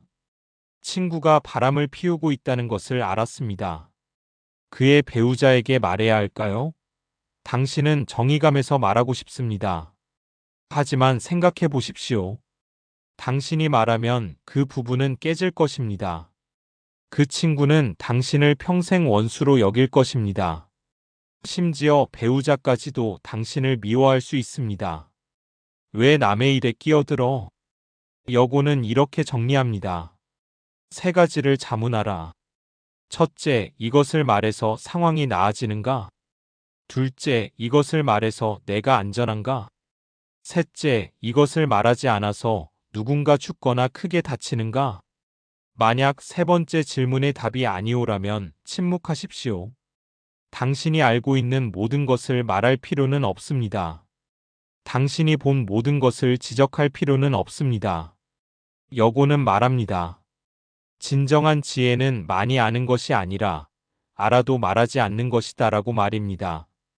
제4장, 분노와 감정에 휘둘리지 않는 초인의 자세. 살면서 가장 후회했던 순간이 언제입니까? 대부분의 사람들이 이렇게 대답합니다. 그때 참지 못하고 말했던 그 순간. 그때 감정이 앞서서 행동했던 그 순간. 그때 한 번만 더 생각했더라면. 여러분만 그런 것이 아닙니다. 여군도 그랬습니다. 명나라 최고의 엘리트, 수십 년간 황제를 모신 관리, 법과 정의의 수호자였던 그도 감정을 다스리지 못해 인생의 가장 큰 실수를 저질렀습니다. 고향으로 돌아온 여고는 긴 밤을 보내며 자문했습니다. 나는 왜 그 자리에서 참지 못했는가? 왜 나는 옳은 말을 옳지 않은 방식으로 내뱉었는가? 나를 쓰러뜨린 것은 적이 아니라 내 안의 분노였다. 그것이 시느머에서 가장 많은 분량을 차지하는 주제, 바로 치심, 마음을 다스리는 법입니다. 여고는 말합니다. 전쟁터에서 적을 이기는 것보다 내 마음속에서 분노를 이기는 것이 1000배는 더 어렵다고. 그러나 그것을 이겨낸 사람이 결국 모든 것을 이긴다고 말입니다. 오늘 밤 우리는 그 법을 배우겠습니다. 첫 번째 통찰, 분노는 나를 태우는 불이다. 노자 잡으냐? 분노하는 자는 스스로를 태우는 것이다. 여군이 고향에서 홀로 앉아 깨달은 첫 번째 진실이었습니다. 어느 가을 저녁의 일이었습니다. 여군은 마당에 앉아 있었습니다. 그날도 그를 모함했던 자들의 얼굴이 떠올랐습니다. 함께 청렴을 외쳤던 동료의 배신, 자신이 살려준 사람이 칼을 꽂았던 순간, 황제 앞에서 역적으로 몰리던 그 치욕의 하루, 분노가 치솟았습니다. 주먹이 떨렸습니다. 심장이 빠르게 뛰었습니다. 그런데 그 순간 여고는 문득 깨달았습니다. 자신을 모함한 사람들은 지금 이 순간 무엇을 하고 있겠습니까? 편안히 잠들어 있을 것입니다. 좋은 음식을 먹고 있을 것입니다. 술을 마시며 웃고 있을 것입니다. 그러나 여군 자신은 어떻습니까? 분노로 잠을 자지 못하고 있습니다. 분노로 음식을 넘기지 못하고 있습니다. 분노로 건강을 잃어가고 있습니다. 누가 이기고 있습니까? 여고는 이것을 깨달았습니다. 분노는 상대방을 해치지 않는다는 것을, 분노는 오직 자신만을 해친다는 것을 말입니다. 여러분, 현대 사회를 생각해 보십시오. 직장 상사가 당신을 부당하게 대했습니다. 당신은 집에 돌아와서도 그 생각을 멈출 수 없습니다. 밥을 먹으면서도, 아이와 놀아주면서도, 잠자리에 누워서도 그 사람의 얼굴이 떠오릅니다. 분노가 가시지 않습니다. 억울함이 사라지지 않습니다. 그 사이 상사는 어떻게 살고 있습니까? 그는 당신이 분노한다는 사실을 알고나 있습니까? 어쩌면 그는 당신에게 한 말을 이미 잊어버렸을지도 모릅니다. 당신의 분노는 상사에게 한 방울의 피해도 주지 못합니다. 오직 당신의 밤을, 당신의 식사를, 당신의 가족과의 시간을 빼앗을 뿐입니다. 불교에서는 이것을 이렇게 표현합니다. 분노는 뜨거운 숯을 맨손으로 집어 남에게 던지려는 것이다. 던지기도 전에 이미 당신의 손이 타고 있다. 여군도 같은 말을 했습니다. 다만 더 냉정하게. 분노하는 자는 스스로를 태운다. 그리고 그 불로 적을 따뜻하게 해준다. 분노가 치솟는 순간 이 한 문장을 떠올리십시오. 나는 지금 나를 태우고 있는가, 적을 태우고 있는가? 대답은 언제나 같습니다. 당신이 태우는 것은 당신 자신입니다. 그러니 분노를 느끼는 순간 자리에서 일어나십시오. 물 한 잔을 마시십시오. 창문을 열고 찬 공기를 마시십시오. 그리고 스스로에게 물으십시오. 10년 후에도 이것이 중요할 것인가? 대부분의 분노는 10년 후에는 아무 의미가 없는 것들입니다. 그렇다면 지금 당신이 그것을 위해 자신을 태울 이유는 없습니다. 두 번째 통찰, 참는 것이 이기는 것이다. 인지일자 중묘지문.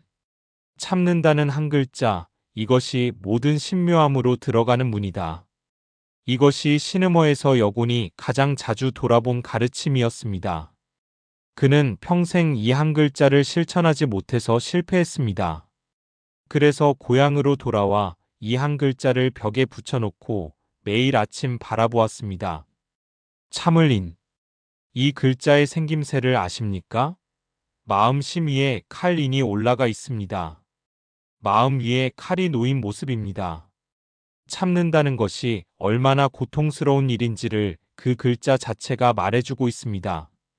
그러나 여고는 말합니다. 그 고통을 견뎌낸 사람이 결국 모든 것을 얻는다고. 역사를 보십시오. 한 나라를 세운 유방이 있었습니다. 그는 처음에 항우에게 번번이 패했습니다. 도망치고 숨고 치욕을 당했습니다. 항우의 아버지가 포로로 잡혔을 때도 유방은 참았습니다. 항우가 자신을 조롱할 때도 유방은 참았습니다. 사람들은 유방을 비겁하다고 했습니다. 나약하다고 했습니다. 그런데 결말은 어떻게 되었습니까? 항우는 오강에서 스스로 목숨을 끊었습니다. 유방은 천하를 통일했습니다. 여고는 이것을 이렇게 설명합니다. 분노는 에너지를 소비한다고. 그러나 인내는 에너지를 저축한다고. 분노한 사람은 그 에너지를 순간에 태워버립니다. 그러나 참는 사람은 그 에너지를 차곡차곡 쌓습니다. 그리고 결정적인 순간에 그 모든 에너지를 한꺼번에 씁니다. 여러분, 현대 사회에서 이것이 어떻게 드러납니까? 회의 시간에 누군가 당신의 아이디어를 가로챘습니다. 당신이 말하려던 것을 먼저 말하고 칭찬을 독차지했습니다. 억울합니다. 화가 납니다. 당장 그건 제 아이디어였습니다. 라고 말하고 싶습니다. 하지만 참으십시오. 그냥 조용히 앉아 있으십시오. 왜냐하면 당신의 아이디어를 가로챈 사람은 스스로 무덤을 팠기 때문입니다. 이제 그는 그 아이디어를 실행해야 합니다. 성공하면 다행이지만 실패하면 그 책임은 온전히 그의 것이 됩니다. 당신의 것이 아닙니다. 그리고 사람들은 압니다. 누가 진짜 아이디어를 냈는지를 말입니다. 직접 말하지 않아도 시간이 지나면 진실은 드러납니다. 당신이 그 자리에서 소리쳤다면 당신은 감정적인 사람으로 기억됩니다. 하지만 조용히 참았다면 당신은 속 깊은 사람으로 기억됩니다. 어느 쪽이 더 유리합니까? 참는 것은 지는 것이 아닙니다. 참는 것은 더 좋은 기회를 기다리는 것입니다. 여고는 구체적인 방법을 제시합니다. 누군가 당신을 화나게 했을 때 마음속으로 숫자를 세라고. 하나, 둘, 셋, 10까지 셀 때까지 절대 입을 열지 말라고 합니다. 10까지 세는 동안 당신의 뇌는 감정에서 이성으로 돌아옵니다. 그리고 이성으로 판단할 때 당신은 더 나은 선택을 할 수 있습니다. 만약 그래도 참기 어렵다면 자리를 피하십시오. 잠깐 화장실을 다녀오겠습니다. 라고 하고 나가십시오. 찬물로 얼굴을 씻으십시오. 그리고 돌아왔을 때 당신은 이미 다른 사람이 되어 있을 것입니다. 참는 사람은 결국 이깁니다. 역사가 그것을 증명합니다. 세 번째 통찰, 억울함을 묻어라. 수구리 불변 시위대량. 억울함을 당하고도 변명하지 않는 것, 이것이 큰 그릇이다. 이것은 여곤에게 가장 어려운 가르침이었습니다. 그가 역적으로 몰렸을 때 그는 변명하고 싶었습니다. 황제 앞에 나아가 자신의 결백을 외치고 싶었습니다. 폐하, 신은 억울합니다. 신은 이 나라를 위해 모든 것을 바쳤습니다. 신을 모함한 자들이 거짓을 고하고 있습니다. 하지만 그는 참았습니다. 조용히 관복을 벗었습니다. 말없이 고향으로 내려갔습니다. 사람들은 그것을 패배라고 했습니다. 여곤이 결국 무릎을 꿇었다고 수군거렸습니다. 하지만 수십 년이 지난 후 역사는 어떻게 기록했습니까? 그를 모함한 사람들은 썩은 이름만 남겼습니다. 여곤의 신음원은 400년이 넘도록 읽히고 있습니다. 억울함을 참고 변명하지 않은 것이 패배였습니까? 아니었습니다. 그것이 그를 역사에 남기는 길이었습니다. 여러분, 살면서 억울한 일이 얼마나 많습니까? 내가 하지 않은 일을 했다고 누명을 씁니다. 내가 하지 않은 말을 했다고 오해를 받습니다. 내 진심이 왜곡되어 전달됩니다. 그 순간 우리는 본능적으로 해명하려 합니다. 아닙니다. 오해하신 겁니다. 제가 실제로 한 것은. 하지만 이상하게도 해명을 많이 할수록 상대방은 더 의심합니다. 왜 그렇습니까? 여고는 이것을 이렇게 설명합니다. 해명은 스스로 자신이 의심받고 있음을 인정하는 것이라고. 그리고 그 인정이 오히려 의혹을 키운다고 말입니다. 진짜 결백한 사람은 의외로 조용합니다. 그렇게 생각하신다면 할 말이 없습니다라고 말하고 자리를 지킵니다. 왜냐하면 결국 진실은 시간이 드러내기 때문입니다. 말로 싸워서 이기는 것보다 사실로 증명하는 것이 훨씬 강력합니다. 직장에서 생각해 보십시오. 당신이 실수를 했다는 오해를 받았습니다. 열심히 해명합니다. 제가 그렇게 한 게 아니라. 하지만 상대방은 계속 의심합니다. 그러면 조용히 말하십시오. 시간이 지나면 알게 되실 겁니다. 그리고 행동으로 증명하십시오. 말이 아니라 결과로 보여주십시오. 그것이 가장 강력한 해명입니다. 억울함을 당했을 때 세 단계를 기억하십시오. 첫째, 즉각적인 반응을 하지 마십시오. 억울한 감정이 절정에 달했을 때 나오는 말은 반드시 후회를 낳습니다. 둘째, 필요한 사실만 한번 말하십시오. 길게 설명하지 마십시오. 변명이 길수록 설득력이 떨어집니다. 짧고 명확하게 한 번만 말하십시오. 셋째, 그 이후에는 침묵하십시오. 그리고 당신의 삶으로 증명하십시오. 여고는 말합니다. 억울함을 삼키는 사람의 그릇에 결국 세상이 담긴다고 말입니다. 네 번째 통찰, 무례한 사람을 상대하는 법. 이직보원 이덕보덕. 원한에는 공정함으로 갚고 은혜에는 은혜로 갚아라. 여곤이 가장 오해받는 가르침이 있습니다. 많은 사람들이 신음어를 읽고 이렇게 생각합니다. 여고는 무조건 참으라고 한다. 모든 것을 견디라고 한다. 하지만 그것은 절반만 이해한 것입니다. 여고는 분명히 말합니다. 악에는 악으로 갚지 말라고. 하지만 선으로 갚으라고도 하지 않는다고. 공정함으로 갚으라고 말합니다. 이것이 무슨 뜻입니까? 당신에게 무례하게 대하는 사람이 있습니다. 회의에서 당신의 발언을 계속 무시합니다. 이메일에 답장을 하지 않습니다. 당신만 빠진 회식을 엽니다. 착한 사람의 반응은 이렇습니다. 그래도 먼저 다가가야지. 내가 더 잘해주면 달라지겠지. 그래서 더 친절하게 대하려고 합니다. 나쁜 사람의 반응은 이렇습니다. 똑같이 무시해줘야지. 나도 저 사람 이메일 씹어버릴 거야. 복수를 계획합니다. 하지만 여곤이 제시하는 공정함의 반응은 이렇습니다. 그 사람이 당신을 무시하면 당신도 그 사람에게 특별한 친절을 베풀지 마십시오. 그러나 그 사람에게 불필요한 적대감도 보이지 마십시오. 업무적으로 필요한 것은 정확하게 하십시오. 하지만 그 이상의 에너지는 쓰지 마십시오. 그 사람이 당신에게 손해를 끼쳤다면 적절한 방식으로 그 사실을 알리십시오. 단 감정적으로가 아니라 사실적으로 말입니다. 이것이 이직보원입니다. 공정함으로 갚는 것입니다. 현대적으로 이것을 어떻게 적용합니까? 동료가 당신의 아이디어를 가로챘습니다. 복수심에 그 동료의 실수를 팀장에게 고발하고 싶습니다. 하지만 그것은 보복입니다. 공정함이 아닙니다. 공정함은 이렇습니다. 다음번에 당신의 아이디어를 문서로 먼저 공유하십시오. 이메일로 먼저 제안하십시오. 그래서 당신의 것임을 기록으로 남기십시오. 이것은 복수가 아닙니다. 당신 자신을 지키는 것입니다.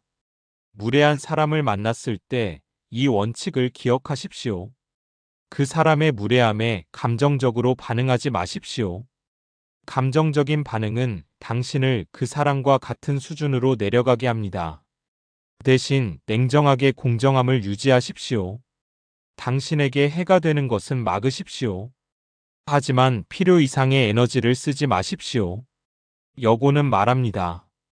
가장 큰 복수는 상대방보다 더 잘 사는 것이다라고. 그리고 가장 잘 사는 방법은 그 사람을 신경 쓰는데 에너지를 낭비하지 않는 것입니다. 5번째 통찰, 내 마음을 적으로 두지 마라. 인지지침 막과 어기. 사람에게 가장 가까운 존재는 자기 자신을 넘어서는 것이 없다. 여곤이 고향에서 보낸 수년간의 침묵 끝에 얻은 가장 깊은 깨달음이었습니다. 우리는 평생 외부의 적과 싸웁니다. 나를 배신한 사람, 나를 모함한 사람, 나를 이용한 사람과 싸웁니다. 그러면서 가장 무서운 적을 간과합니다. 그것은 바로 나 자신입니다. 내 마음속의 분노, 집착, 원망, 자기연민. 이것들이 우리를 가장 오래, 가장 깊이 해칩니다. 여곤이 고향에서 처음 몇 년 동안 무엇을 했는지 아십니까? 그는 자신을 파멸시킨 사람들을 원망했습니다. 그들이 잘못된 삶을 살기를 바랐습니다. 그들이 처벌받기를 기도했습니다. 하지만 그런 생각을 하면 할수록 여곤 자신이 더 불행해졌습니다. 밥맛이 없었습니다. 잠을 이루지 못했습니다. 건강이 나빠졌습니다. 어느 날 여곤은 깨달았습니다. 자신의 마음이 자신의 가장 큰 적이 되어 있다는 것을. 그래서 그는 방향을 바꿨습니다.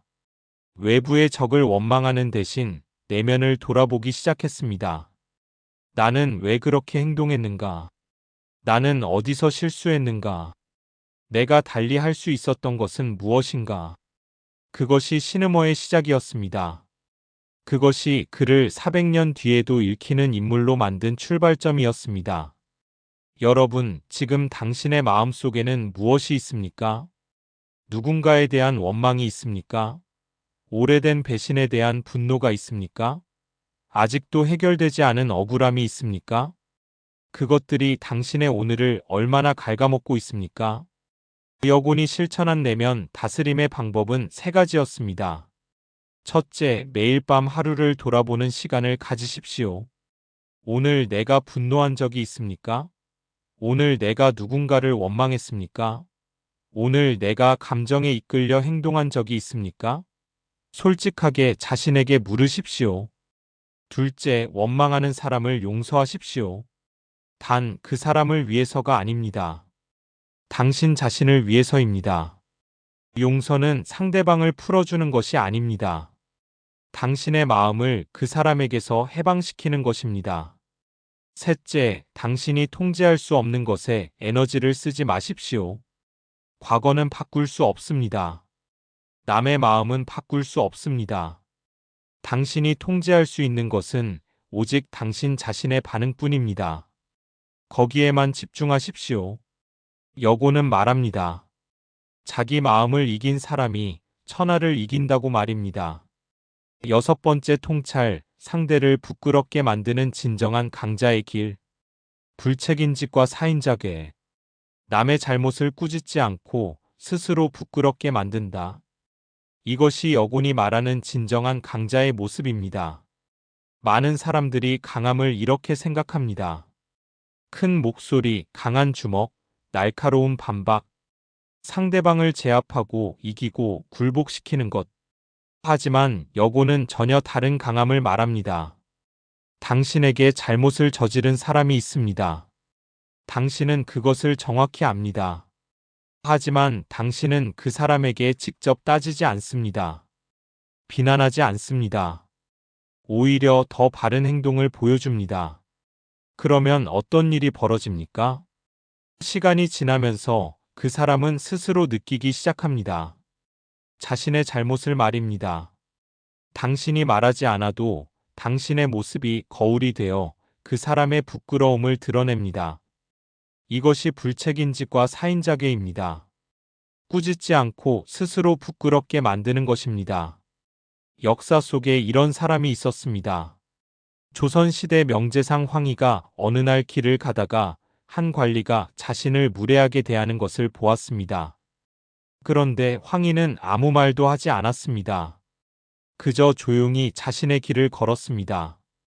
그 관리는 나중에 황희가 누구인지 알았습니다. 조선 최고의 재상이었습니다. 그 관리는 평생 그 수치심을 잊지 못했습니다. 황희가 꾸짖었더라면 화가 났겠지만 꾸짖지 않고 품위를 지킨 것이 더 깊은 부끄러움을 남겼습니다.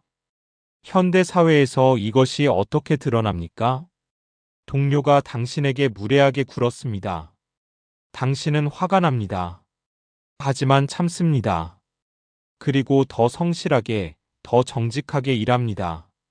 시간이 지나면서 사람들은 알게 됩니다. 누가 진짜이고 누가 가짜인지를 말입니다. 당신에게 무례했던 동료는 어느 순간 자신이 부끄럽다는 것을 느끼기 시작합니다. 당신이 한마디도 하지 않았지만 당신의 삶이 웅변을 했습니다. 당신에게 잘못을 저지른 사람을 어떻게 대하겠습니까? 말로 싸우지 마십시오. 그것은 에너지 낭비입니다. 그리고 말싸움에서는 반드시 부작용이 생깁니다. 대신 당신의 삶으로 말하십시오. 더 성실하게, 더 정직하게, 더 품위 있게. 그것이 가장 무거운 반박입니다. 그것이 가장 오래가는 승리입니다. 여고는 말합니다. 말로 이긴 싸움은 하루를 이기는 것이요. 삶으로 이긴 싸움은 평생을 이기는 것이다라고 말입니다. 제오장만만하게 보이지 않는 처세의 정수. 여러분 살면서 이런 말을 들어본 적이 있습니까? 저 사람은 착하기는 한데, 마음씨는 좋은데 좀 물러터졌어. 너무 쉽게 해줘서 문제야. 혹시 그 말이 당신에 대한 이야기였습니까? 세상에는 두 종류의 착한 사람이 있습니다. 진짜로 착한 사람과 착할 수밖에 없는 사람. 진짜로 착한 사람은 선택에 의해 착합니다. 그에게는 거절할 능력이 있지만 도움을 선택합니다. 그에게는 반박할 능력이 있지만 용서를 선택합니다. 하지만 착할 수밖에 없는 사람은 두려움에 의해 착합니다. 거절하면 관계가 깨질까봐, 반박하면 미움받을까봐, 자기 주장을 하면 외톨이가 될까봐 친절합니다. 그리고 사람들은 그 차이를 본능적으로 압니다. 진짜로 착한 사람은 존경받습니다. 하지만 착할 수밖에 없는 사람은 이용당합니다. 여고는 평생 이것을 목격했습니다. 그리고 시느머에서 이렇게 말합니다. 부드러움이 강함을 이긴다. 하지만 그 부드러움은 내면에 단단한 뼈대가 있어야 한다고 말입니다. 오늘 밤 우리는 그 뼈대를 만드는 법을 배우겠습니다. 첫 번째 통찰, 경계 없는 친절은 자신을 망친다. 시음 불망보 연역 불가무한. 은혜를 베풀되 보답을 바라지 마라. 그러나 또한 한계 없이 베풀어서도 안 된다. 이것이 여곤이 인간관계에서 얻은 가장 균형 잡힌 통찰이었습니다. 많은 사람들이 이 두 원칙 중 하나만 실천합니다. 베풀되 바라지 않는다는 전반부만 알고 한없이 베풉니다. 그러다가 결국 지칩니다. 이용당합니다. 상처받습니다. 그리고 극단으로 치달아 아예 남을 돕지 않겠다고 결심합니다. 여고는 말합니다. 그 두 극단 사이에 지혜가 있다고. 베푸십시오. 진심으로 베푸십시오. 하지만 당신이 감당할 수 있는 만큼만 베푸십시오. 당신이 베풀고 나서 아무것도 남지 않을 만큼 주지는 마십시오. 비행기에 타면 안내방송이 나옵니다. 산소 마스크가 내려오면 먼저 자신에게 착용한 후 다른 사람을 도우십시오. 왜 그렇습니까? 당신이 먼저 쓰러지면 아무도 도울 수 없기 때문입니다. 인간관계도 마찬가지입니다. 당신이 먼저 건강해야, 당신이 먼저 충만해야, 다른 사람을 진정으로 도울 수 있습니다. 경계 없이 모든 것을 내어주는 사람은 결국 아무것도 내어줄 것이 없게 됩니다. 그리고 그때 사람들은 당신을 떠납니다. 당신이 필요한 것을 줄 수 없게 되었기 때문에 말입니다. 현대 사회에서 이것이 어떻게 드러납니까? 회사에서 당신은 팀의 맏형 역할을 합니다. 후배들의 일을 도맡아 합니다. 야근을 자청합니다. 남의 몫까지 처리합니다. 처음에는 사람들이 고마워합니다. 하지만 시간이 지나면서 무슨 일이 벌어집니까? 그것이 당연해집니다. 저분은 원래 저래. 부탁하면 다 해주시잖아. 그리고 당신이 한번 거절하면 오히려 서운해합니다. 갑자기 왜 이래? 당신은 친절로 시작했지만 어느새 의무가 되어버렸습니다. 그리고 그 의무를 조금이라도 게을리하면 비난을 받습니다. 이것이 경계 없는 친절의 결말입니다. 처음부터 경계를 설정하십시오. 처음부터 할 수 있는 것과 할 수 없는 것을 명확히 하십시오. 부탁을 받았을 때 즉각적으로 알겠습니다 라고 하지 마십시오. 확인해보고 말씀드리겠습니다 라고 하십시오. 그리고 실제로 할 수 있는지 없는지를 판단하십시오. 할 수 없는 것은 거절하십시오. 단 친절하게 거절하십시오. 죄송합니다. 지금은 제가 다른 업무가 있어서 도움드리기 어렵습니다 라고 말하는 것이 충분합니다. 여고는 말합니다. 거절할 줄 아는 사람이 진짜 도움을 줄 수 있다고 말입니다. 두 번째 통찰, 부드러움 속의 강인함. 유능승강 양능승강. 부드러운 것이 강한 것을 이기고 약한 것이 강한 것을 이긴다. 이것은 노자의 말을 여곤이 자신의 인생 경험으로 재해석한 것입니다. 물을 생각해 보십시오. 물은 부드럽습니다. 흐릅니다. 막으면 돌아갑니다. 어떤 그릇에 담아도 그 모양이 됩니다. 물은 결코 강하게 맞서지 않습니다. 하지만 그 물이 오랜 시간에 걸쳐 바위를 뚫습니다. 강이 되어 대지를 가릅니다. 바다가 되어 모든 것을 품습니다. 반면 강철을 생각해 보십시오. 강합니다. 단단합니다. 어떤 것도 두려워하지 않습니다. 하지만 강철은 충격을 받으면 부러집니다. 한번 균열이 생기면 순식간에 쪼개집니다. 여고는 평생 강철이 되려 했습니다. 정의를 위해 맞서고 부정에 부딪히고 거짓과 싸웠습니다. 그러나 그는 부러졌습니다. 그 후 고향에서 그는 물이 되기로 결심했습니다. 현대 사회에서 이것이 어떤 모습입니까? 직장에서 상사가 부당한 요구를 합니다. 두 가지 반응이 있습니다. 강철의 반응, 그건 부당합니다. 제 계약 범위를 벗어나는 일입니다. 정면으로 맞섭니다. 단기적으로는 속이 시원하지만 상사는 적이 됩니다. 물의 반응, 네, 검토해 보겠습니다. 일단 받아들이는 척합니다. 그리고 조용히 다른 방법을 찾습니다. 다른 선임에게 상황을 설명합니다. HR에 조용히 문의합니다. 혹은 그 요구가 실행 불가능한 이유를 데이터로 준비해서 나중에 회의에서 자연스럽게 제시합니다. 결과는 어떻게 다릅니까? 강철은 부러지거나 적을 만듭니다. 물은 방향을 바꾸면서도 결국 원하는 곳으로 흐릅니다. 이것이 부드러움으로 강함을 이기는 것입니다. 갈등 상황에서 이 원칙을 적용하십시오. 정면으로 부딪히기 전에 먼저 돌아갈 방법이 있는지 찾으십시오. 강하게 반박하기 전에 상대방이 스스로 생각을 바꿀 여지를 주십시오. 즉각적으로 싸우기 전에 시간이 해결해 줄 수 있는 것인지 판단하십시오. 때로는 오늘 양보하는 것이 내일 더 많은 것을 얻는 길입니다. 때로는 지금 물러서는 것이 나중에 더 나은 위치에서 나아가는 길입니다. 여고는 말합니다. 굽힐 줄 아는 사람만이 결국 곧게 설 수 있다고 말입니다. 세 번째 통찰, 존경받는 사람의 비밀. 위불 제어 성색 제어 덕행. 권위는 목소리와 겉모습에 있지 않다. 덕행에 있다. 여곤이 조정에서 관찰한 가장 흥미로운 현상이었습니다. 조정에는 두 종류의 고위 관리가 있었습니다. 한 종류는 목소리가 크고 위험 있는 겉모습을 갖추고 부하들을 호령하는 관리였습니다. 그가 나타나면 사람들이 긴장했습니다. 앞에서는 복종했습니다.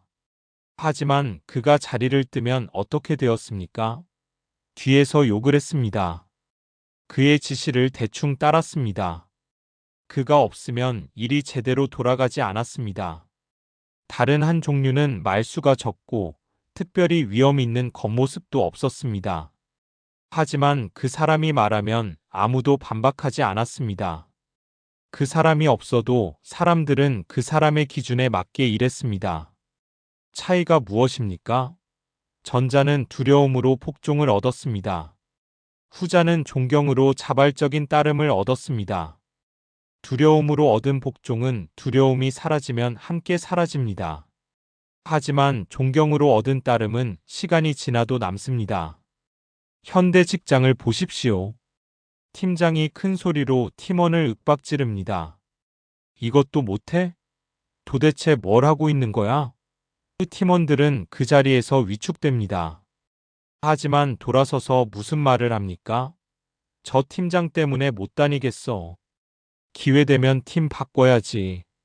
반면 다른 팀장은 팀원이 실수했을 때 이렇게 말합니다. 어디서 어긋났는지 같이 한번 봐볼까요? 실수를 공개적으로 꾸짖지 않습니다. 해결책을 함께 찾습니다. 어느 팀장의 팀원들이 더 열심히 일합니까? 어느 팀장을 위해 사람들이 기꺼이 야근합니까? 이것이 위불제어성색 제어덕행입니다. 만만하게 보이지 않으면서도 존경받는 사람이 되고 싶다면 이 원칙을 기억하십시오. 말보다 행동을 앞세우십시오. 약속을 반드시 지키십시오. 작은 약속도 지키는 사람이 큰 상황에서도 신뢰받습니다. 실수를 인정하십시오. 실수를 인정할 줄 아는 사람은 약해 보이지 않습니다. 오히려 더 강해 보입니다. 왜냐하면 실수를 인정하는 것은 용기를 필요로 하기 때문입니다.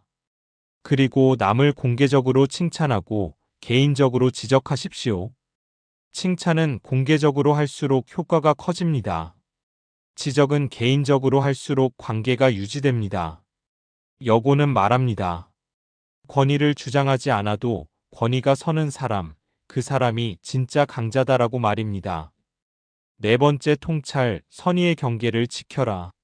선임 불가무게. 착한 사람도 경계심이 없어서는 안 된다. 이것이 착한 사람들이 가장 놓치기 쉬운 진실입니다. 착한 사람은 기본적으로 타인을 신뢰합니다. 악의를 쉽게 의심하지 않습니다. 좋게 봅니다. 선의로 해석합니다. 이것은 아름다운 품성입니다. 하지만 세상에는 그 아름다움을 이용하는 사람들이 있습니다. 여고는 말합니다.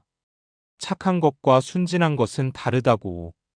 착한 것은 덕목이지만 순진한 것은 위험이라고 말입니다.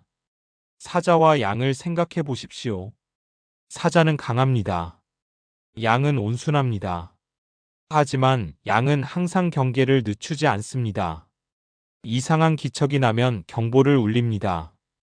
낯선 것이 가까이 오면 거리를 둡니다. 착한 사람이 되십시오. 하지만 경계를 잃지 마십시오. 현대 사회에서 이것이 어떻게 드러납니까?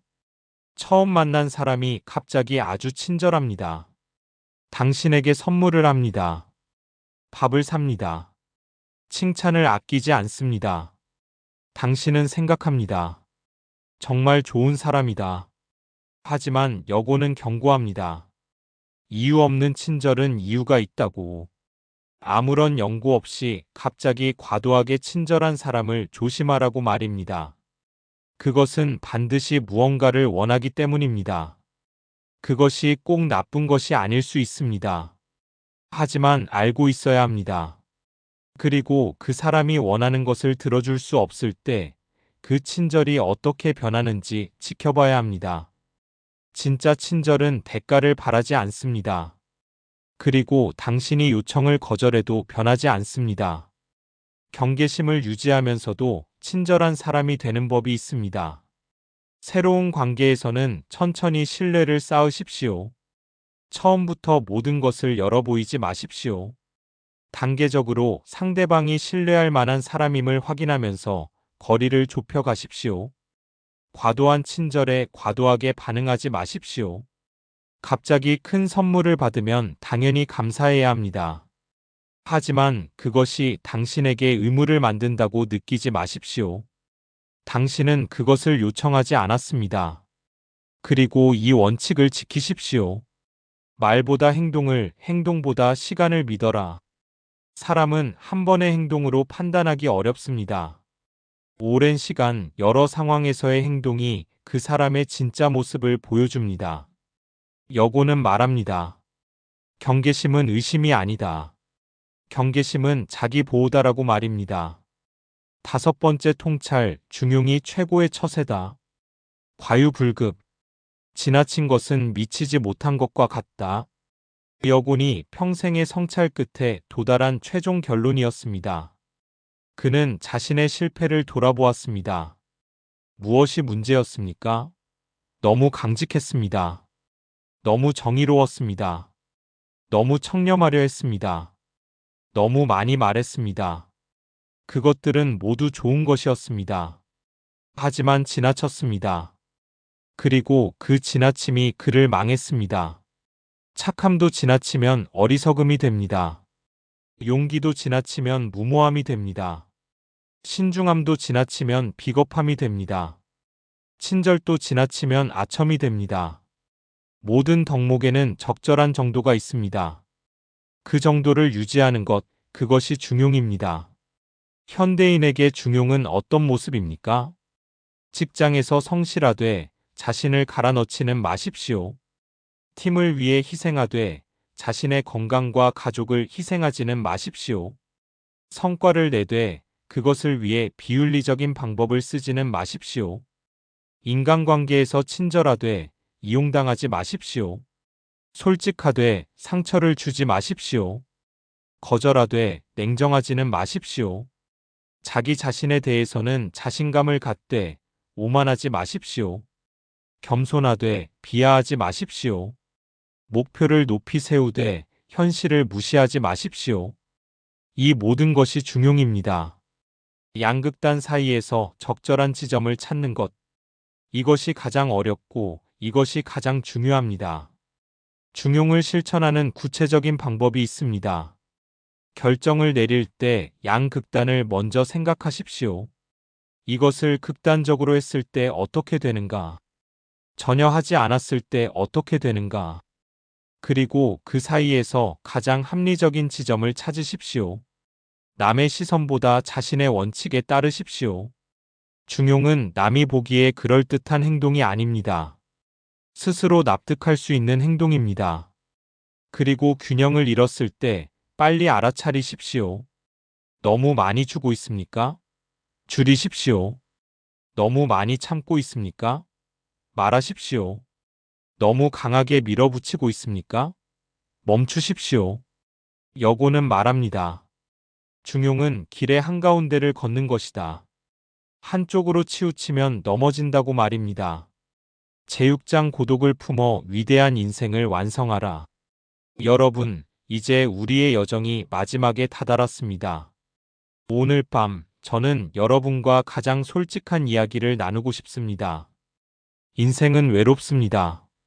아무리 많은 친구가 있어도, 아무리 사랑하는 가족이 있어도, 아무리 따뜻한 공동체에 속해 있어도 진짜 내 마음속 깊은 곳은 언제나 혼자입니다.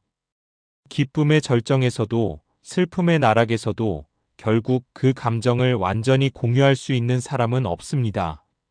이것을 인정하면 슬픕니까? 아니면 홀가분합니까? 여고는 고향으로 쫓겨난 후 처음에는 이 외로움이 벌처럼 느껴졌습니다. 화려했던 조정 생활, 수백 명의 부하, 끊임없는 사람들과의 교류. 그 모든 것이 사라진 고향의 밤은 너무나 고요했습니다. 그 고요함이 감옥처럼 느껴졌습니다. 하지만 시간이 지나면서 무언가가 달라졌습니다. 그 고요함 속에서 그는 처음으로 자신의 목소리를 들었습니다. 평생 타인의 소리에 묻혀 들리지 않았던 자신의 진짜 목소리를 말입니다. 그것이 신음어였습니다. 외로움이 지혜로 바뀐 것이었습니다. 고독이 위대한 유산으로 변한 것이었습니다. 오늘 밤 우리는 그 비밀을 배우겠습니다. 첫 번째 성찰, 고독은 형벌이 아니라 선물이다. 독처자, 득천지지정화. 홀로 있는 자가 천지의 정수를 얻는다. 이것이 여군이 고독 속에서 발견한 가장 놀라운 진실이었습니다. 우리는 혼자 있는 것을 두려워합니다. 현대 사회는 특히 그렇습니다. 혼자 밥을 먹으면 불쌍해 보인다고 생각합니다. 주말에 혼자 있으면 실패한 사회생활처럼 느껴집니다. SNS에는 항상 누군가와 함께 있는 모습을 올려야 할 것 같습니다. 하지만 생각해 보십시오. 인류 역사에서 가장 위대한 생각들은 어디서 나왔습니까? 뉴턴은 혼자 사과나무 아래 앉아 있다가 중력을 발견했습니다. 다윈은 갈라파고스에서 홀로 자연을 관찰하며 진화론을 완성했습니다. 퇴계 이황은 도산서당에서 제자들과의 교류도 줄이고 홀로 공부하며 조선 최고의 철학을 완성했습니다. 그들의 공통점이 무엇입니까? 그들은 고독을 피하지 않았습니다. 고독 속으로 기꺼이 들어갔습니다. 왜 고독 속에서 위대한 것들이 탄생합니까? 사람들과 함께 있을 때 우리의 생각은 외부로 향합니다.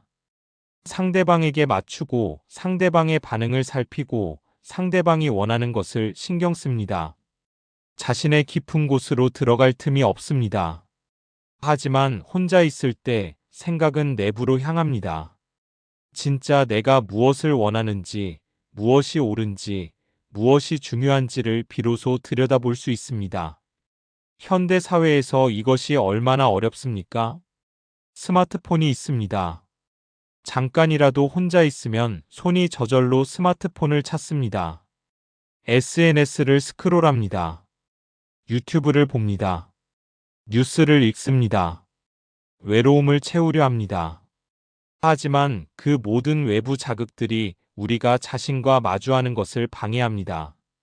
매일 조용한 시간을 만드십시오. 하루에 30분만이라도 모든 것을 끄십시오. 스마트폰, TV, 모든 소음. 그리고 그냥 앉아 있으십시오. 처음에는 불편합니다. 생각이 너무 많이 떠오릅니다. 갈 곳 없이 떠도는 생각들이 당신을 괴롭힙니다. 하지만 계속하십시오. 시간이 지나면 그 생각들이 가라앉기 시작합니다. 그리고 그 고요함 속에서 당신 자신의 진짜 목소리가 들려오기 시작합니다. 여고는 말합니다. 홀로 있는 것을 즐길 수 있는 사람만이 진정으로 사람들과 함께 있을 수 있다고. 자기 자신과 편안한 사람이 다른 사람과도 편안합니다. 두 번째 성찰, 외로움과 고독은 다르다. 정막비 고독, 고독시 자유. 쓸쓸함은 고독이 아니다. 고독은 자유다. 이것이 여곤이 말년에 이른 가장 중요한 구별이었습니다. 외로움과 고독, 이 두 가지는 겉으로는 같아 보이지만 전혀 다릅니다. 외로움은 타인을 원하는데 없는 상태입니다. 누군가와 함께하고 싶은데 혼자인 것입니다. 그것은 결핍입니다. 그것은 고통입니다. 하지만 고독은 다릅니다. 고독은 혼자를 선택하는 것입니다. 내가 원해서 혼자 있는 것입니다. 그것은 충만함입니다. 그것은 자유입니다. 같은 혼자이지만 마음의 방향이 완전히 다릅니다. 외로움은 밖을 향해 손을 뻗습니다. 누가 나와 함께 해주었으면. 하지만 고독은 안을 향해 눈을 닫습니다. 이 시간이 내 것이다. 여고는 처음에는 외로웠습니다. 사람들이 그리웠습니다. 조정이 그리웠습니다. 자신을 필요로 하는 상황들이 그리웠습니다. 하지만 시간이 지나면서 그 외로움이 고독으로 변했습니다. 더 이상 타인을 그리워하지 않게 되었습니다. 자신과 함께 있는 것이 충분해졌습니다. 아니, 자신과 함께 있는 것이 즐거워졌습니다. 그것이 신음어를 낳았습니다. 여러분은 지금 외롭습니까? 아니면 고독합니까? 외로운 것은 자연스러운 감정입니다. 하지만 그것을 고독으로 바꿀 수 있다면 당신은 훨씬 더 자유로운 인생을 살게 됩니다. 외로움을 고독으로 바꾸는 방법이 있습니다. 자신에게 관심을 가지십시오. 내가 무엇을 좋아하는지, 무엇을 먹고 싶은지, 어디에 가고 싶은지를 스스로 물으십시오. 오랫동안 타인에게만 맞춰 살아온 사람은 이 질문에 대답하기가 어렵습니다. 하지만 시간을 들여 자신을 알아가십시오. 혼자서 할 수 있는 일을 찾으십시오. 산책, 독서, 요리, 글쓰기, 그림 그리기. 혼자서도 의미 있는 시간을 보낼 수 있게 되면 혼자 있는 것이 두렵지 않아집니다. 그리고 혼자 있는 시간을 두려워하지 마십시오. 그 시간이 당신을 채웁니다. 그 충만함이 당신을 더 좋은 사람으로 만들고 더 좋은 관계를 만들어줍니다. 여고는 말합니다. 고독을 즐기는 사람에게 세상은 선물을 가져온다고 말입니다. 세 번째 성찰, 결국 남는 것. 신우지명, 승어생전지에. 죽은 후의 이름은 살아있을 때의 명예보다 낫다. 여군이 남긴 마지막, 그리고 가장 고요한 가르침입니다. 살면서 우리는 많은 것을 원합니다. 성공, 명예, 돈, 권력, 인정. 그것들을 얻기 위해 힘씁니다. 잃을까봐 두려워합니다. 남들과 비교합니다. 하지만 인생의 끝에 서서 돌아볼 때 진짜로 남는 것은 무엇입니까? 돈은 남겨도 쓰지 못합니다. 권력은 손에서 놓는 순간 사라집니다. 명예도 시간이 지나면 잊혀집니다. 그런데 사라지지 않는 것이 있습니다. 당신이 살면서 누군가에게 준 진심, 당신이 지켜낸 가치, 당신이 남긴 이야기. 그것들은 당신이 없어진 뒤에도 남습니다. 여곤이 딱 그랬습니다. 그가 살아있을 때 그는 실패자였습니다. 관직에서 쫓겨난 사람, 모함을 받은 사람, 권력을 잃은 사람. 많은 이들이 그를 비웃었습니다. 하지만 지금 400년이 지난 지금 그를 모함한 사람들의 이름은 아무도 기억하지 않습니다. 여곤이 남긴 신음어는 지금도 읽히고 있습니다.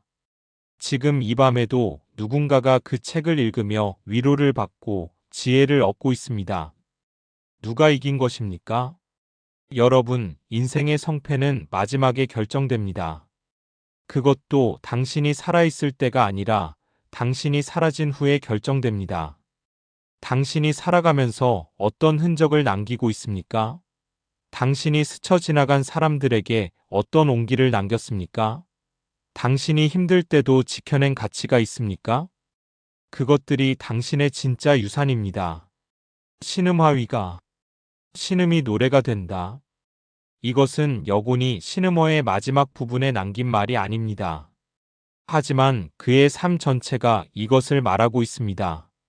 인생의 고통 속에서 터져나오는 신음, 배신의 아픔, 억울함, 외로움, 쓸쓸함. 그 모든 신음들이 깊이 들여다보고 진지하게 안으면 결국 노래가 됩니다. 여곤의 신음은 신음어가 되었습니다. 그의 고통은 지혜가 되었습니다. 그의 외로움은 성찰이 되었습니다. 그리고 400년이 지난 지금 그 지혜는 우리를 위로하고 있습니다. 여러분의 신음은 무엇입니까? 지금 겪고 있는 배신, 억울함, 관계의 상처, 인생의 실패. 그것들이 지금은 고통스럽습니다. 왜 이런 일이 나에게 일어나는지 이해할 수 없습니다. 하지만 여고는 말합니다. 그것들을 외면하지 말라고. 도망치지 말라고. 그 안으로 들어가라고. 그 신음을 정면으로 들여다보라고 말입니다. 그 안에 당신만의 지혜가 있습니다. 그 안에 당신만의 이야기가 있습니다. 그 안에 당신이 세상에 남길 무언가가 있습니다. 여러분, 긴 밤이었습니다. 우리는 여곤의 신음 속으로 들어가 함께 걸었습니다.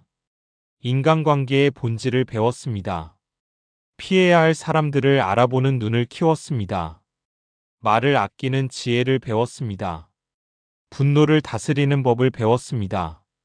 만만하게 보이지 않으면서도 존경받는 법을 배웠습니다. 그리고 고독 속에서 위대한 인생을 완성하는 법을 배웠습니다. 하지만 이 모든 것보다 더 중요한 것이 있습니다. 여러분이 지금 신음하고 있다면 그것은 당신이 살아있다는 증거입니다. 아직 포기하지 않았다는 뜻입니다. 아직 더 나은 삶을 원하고 있다는 의미입니다. 신음은 약함이 아닙니다. 신음은 힘입니다. 그 힘이 지혜로 바뀔 때 당신의 인생은 달라집니다. 오늘 밤 집으로 돌아가시거든 잠시 멈추십시오. 하루의 소란이 가라앉은 그 고요한 순간에 스스로에게 물어보십시오. 나는 어떤 사람이 되고 싶은가? 어떤 관계를 원하는가? 어떤 삶을 살고 싶은가? 그 질문에 대한 답을 찾는 것, 그것이 여곤이 우리에게 남긴 진짜 과제입니다. 마지막으로 여곤의 말을 여러분에게 전해드리겠습니다. 생이능지, 지이능행, 행이능앙, 차삼자 성인지사야. 살면서 알고, 알면 행하고, 행하면 꾸준히 한다. 이 세 가지가 성인이 하는 일이다. 여러분이 오늘 밤 이 이야기를 들은 것은 삶의 시작입니다. 내일부터 실천하는 것이 행함입니다. 그리고 평생 포기하지 않는 것이 항상함입니다. 그 길이 쉽지 않을 것입니다. 넘어질 것입니다. 배신당할 것입니다. 때로는 지쳐서 모든 것을 내려놓고 싶을 것입니다. 그럴 때 오늘 밤을 기억하십시오. 400년 전 한 남자도 당신과 같은 고통 속에 있었습니다. 그러나 그는 포기하지 않았습니다. 신음을 참으며 글을 썼습니다. 그리고 그 글이 지금 이 순간 당신을 위로하고 있습니다. 당신의 신음도 언젠가 누군가의 위로가 될 것입니다. 밤이 깊었습니다. 이제 쉬십시오. 내일도 모레도 그 다음 날도 당신의 인생은 계속됩니다. 그리고 그 인생은 아직 끝나지 않았습니다. 고맙습니다.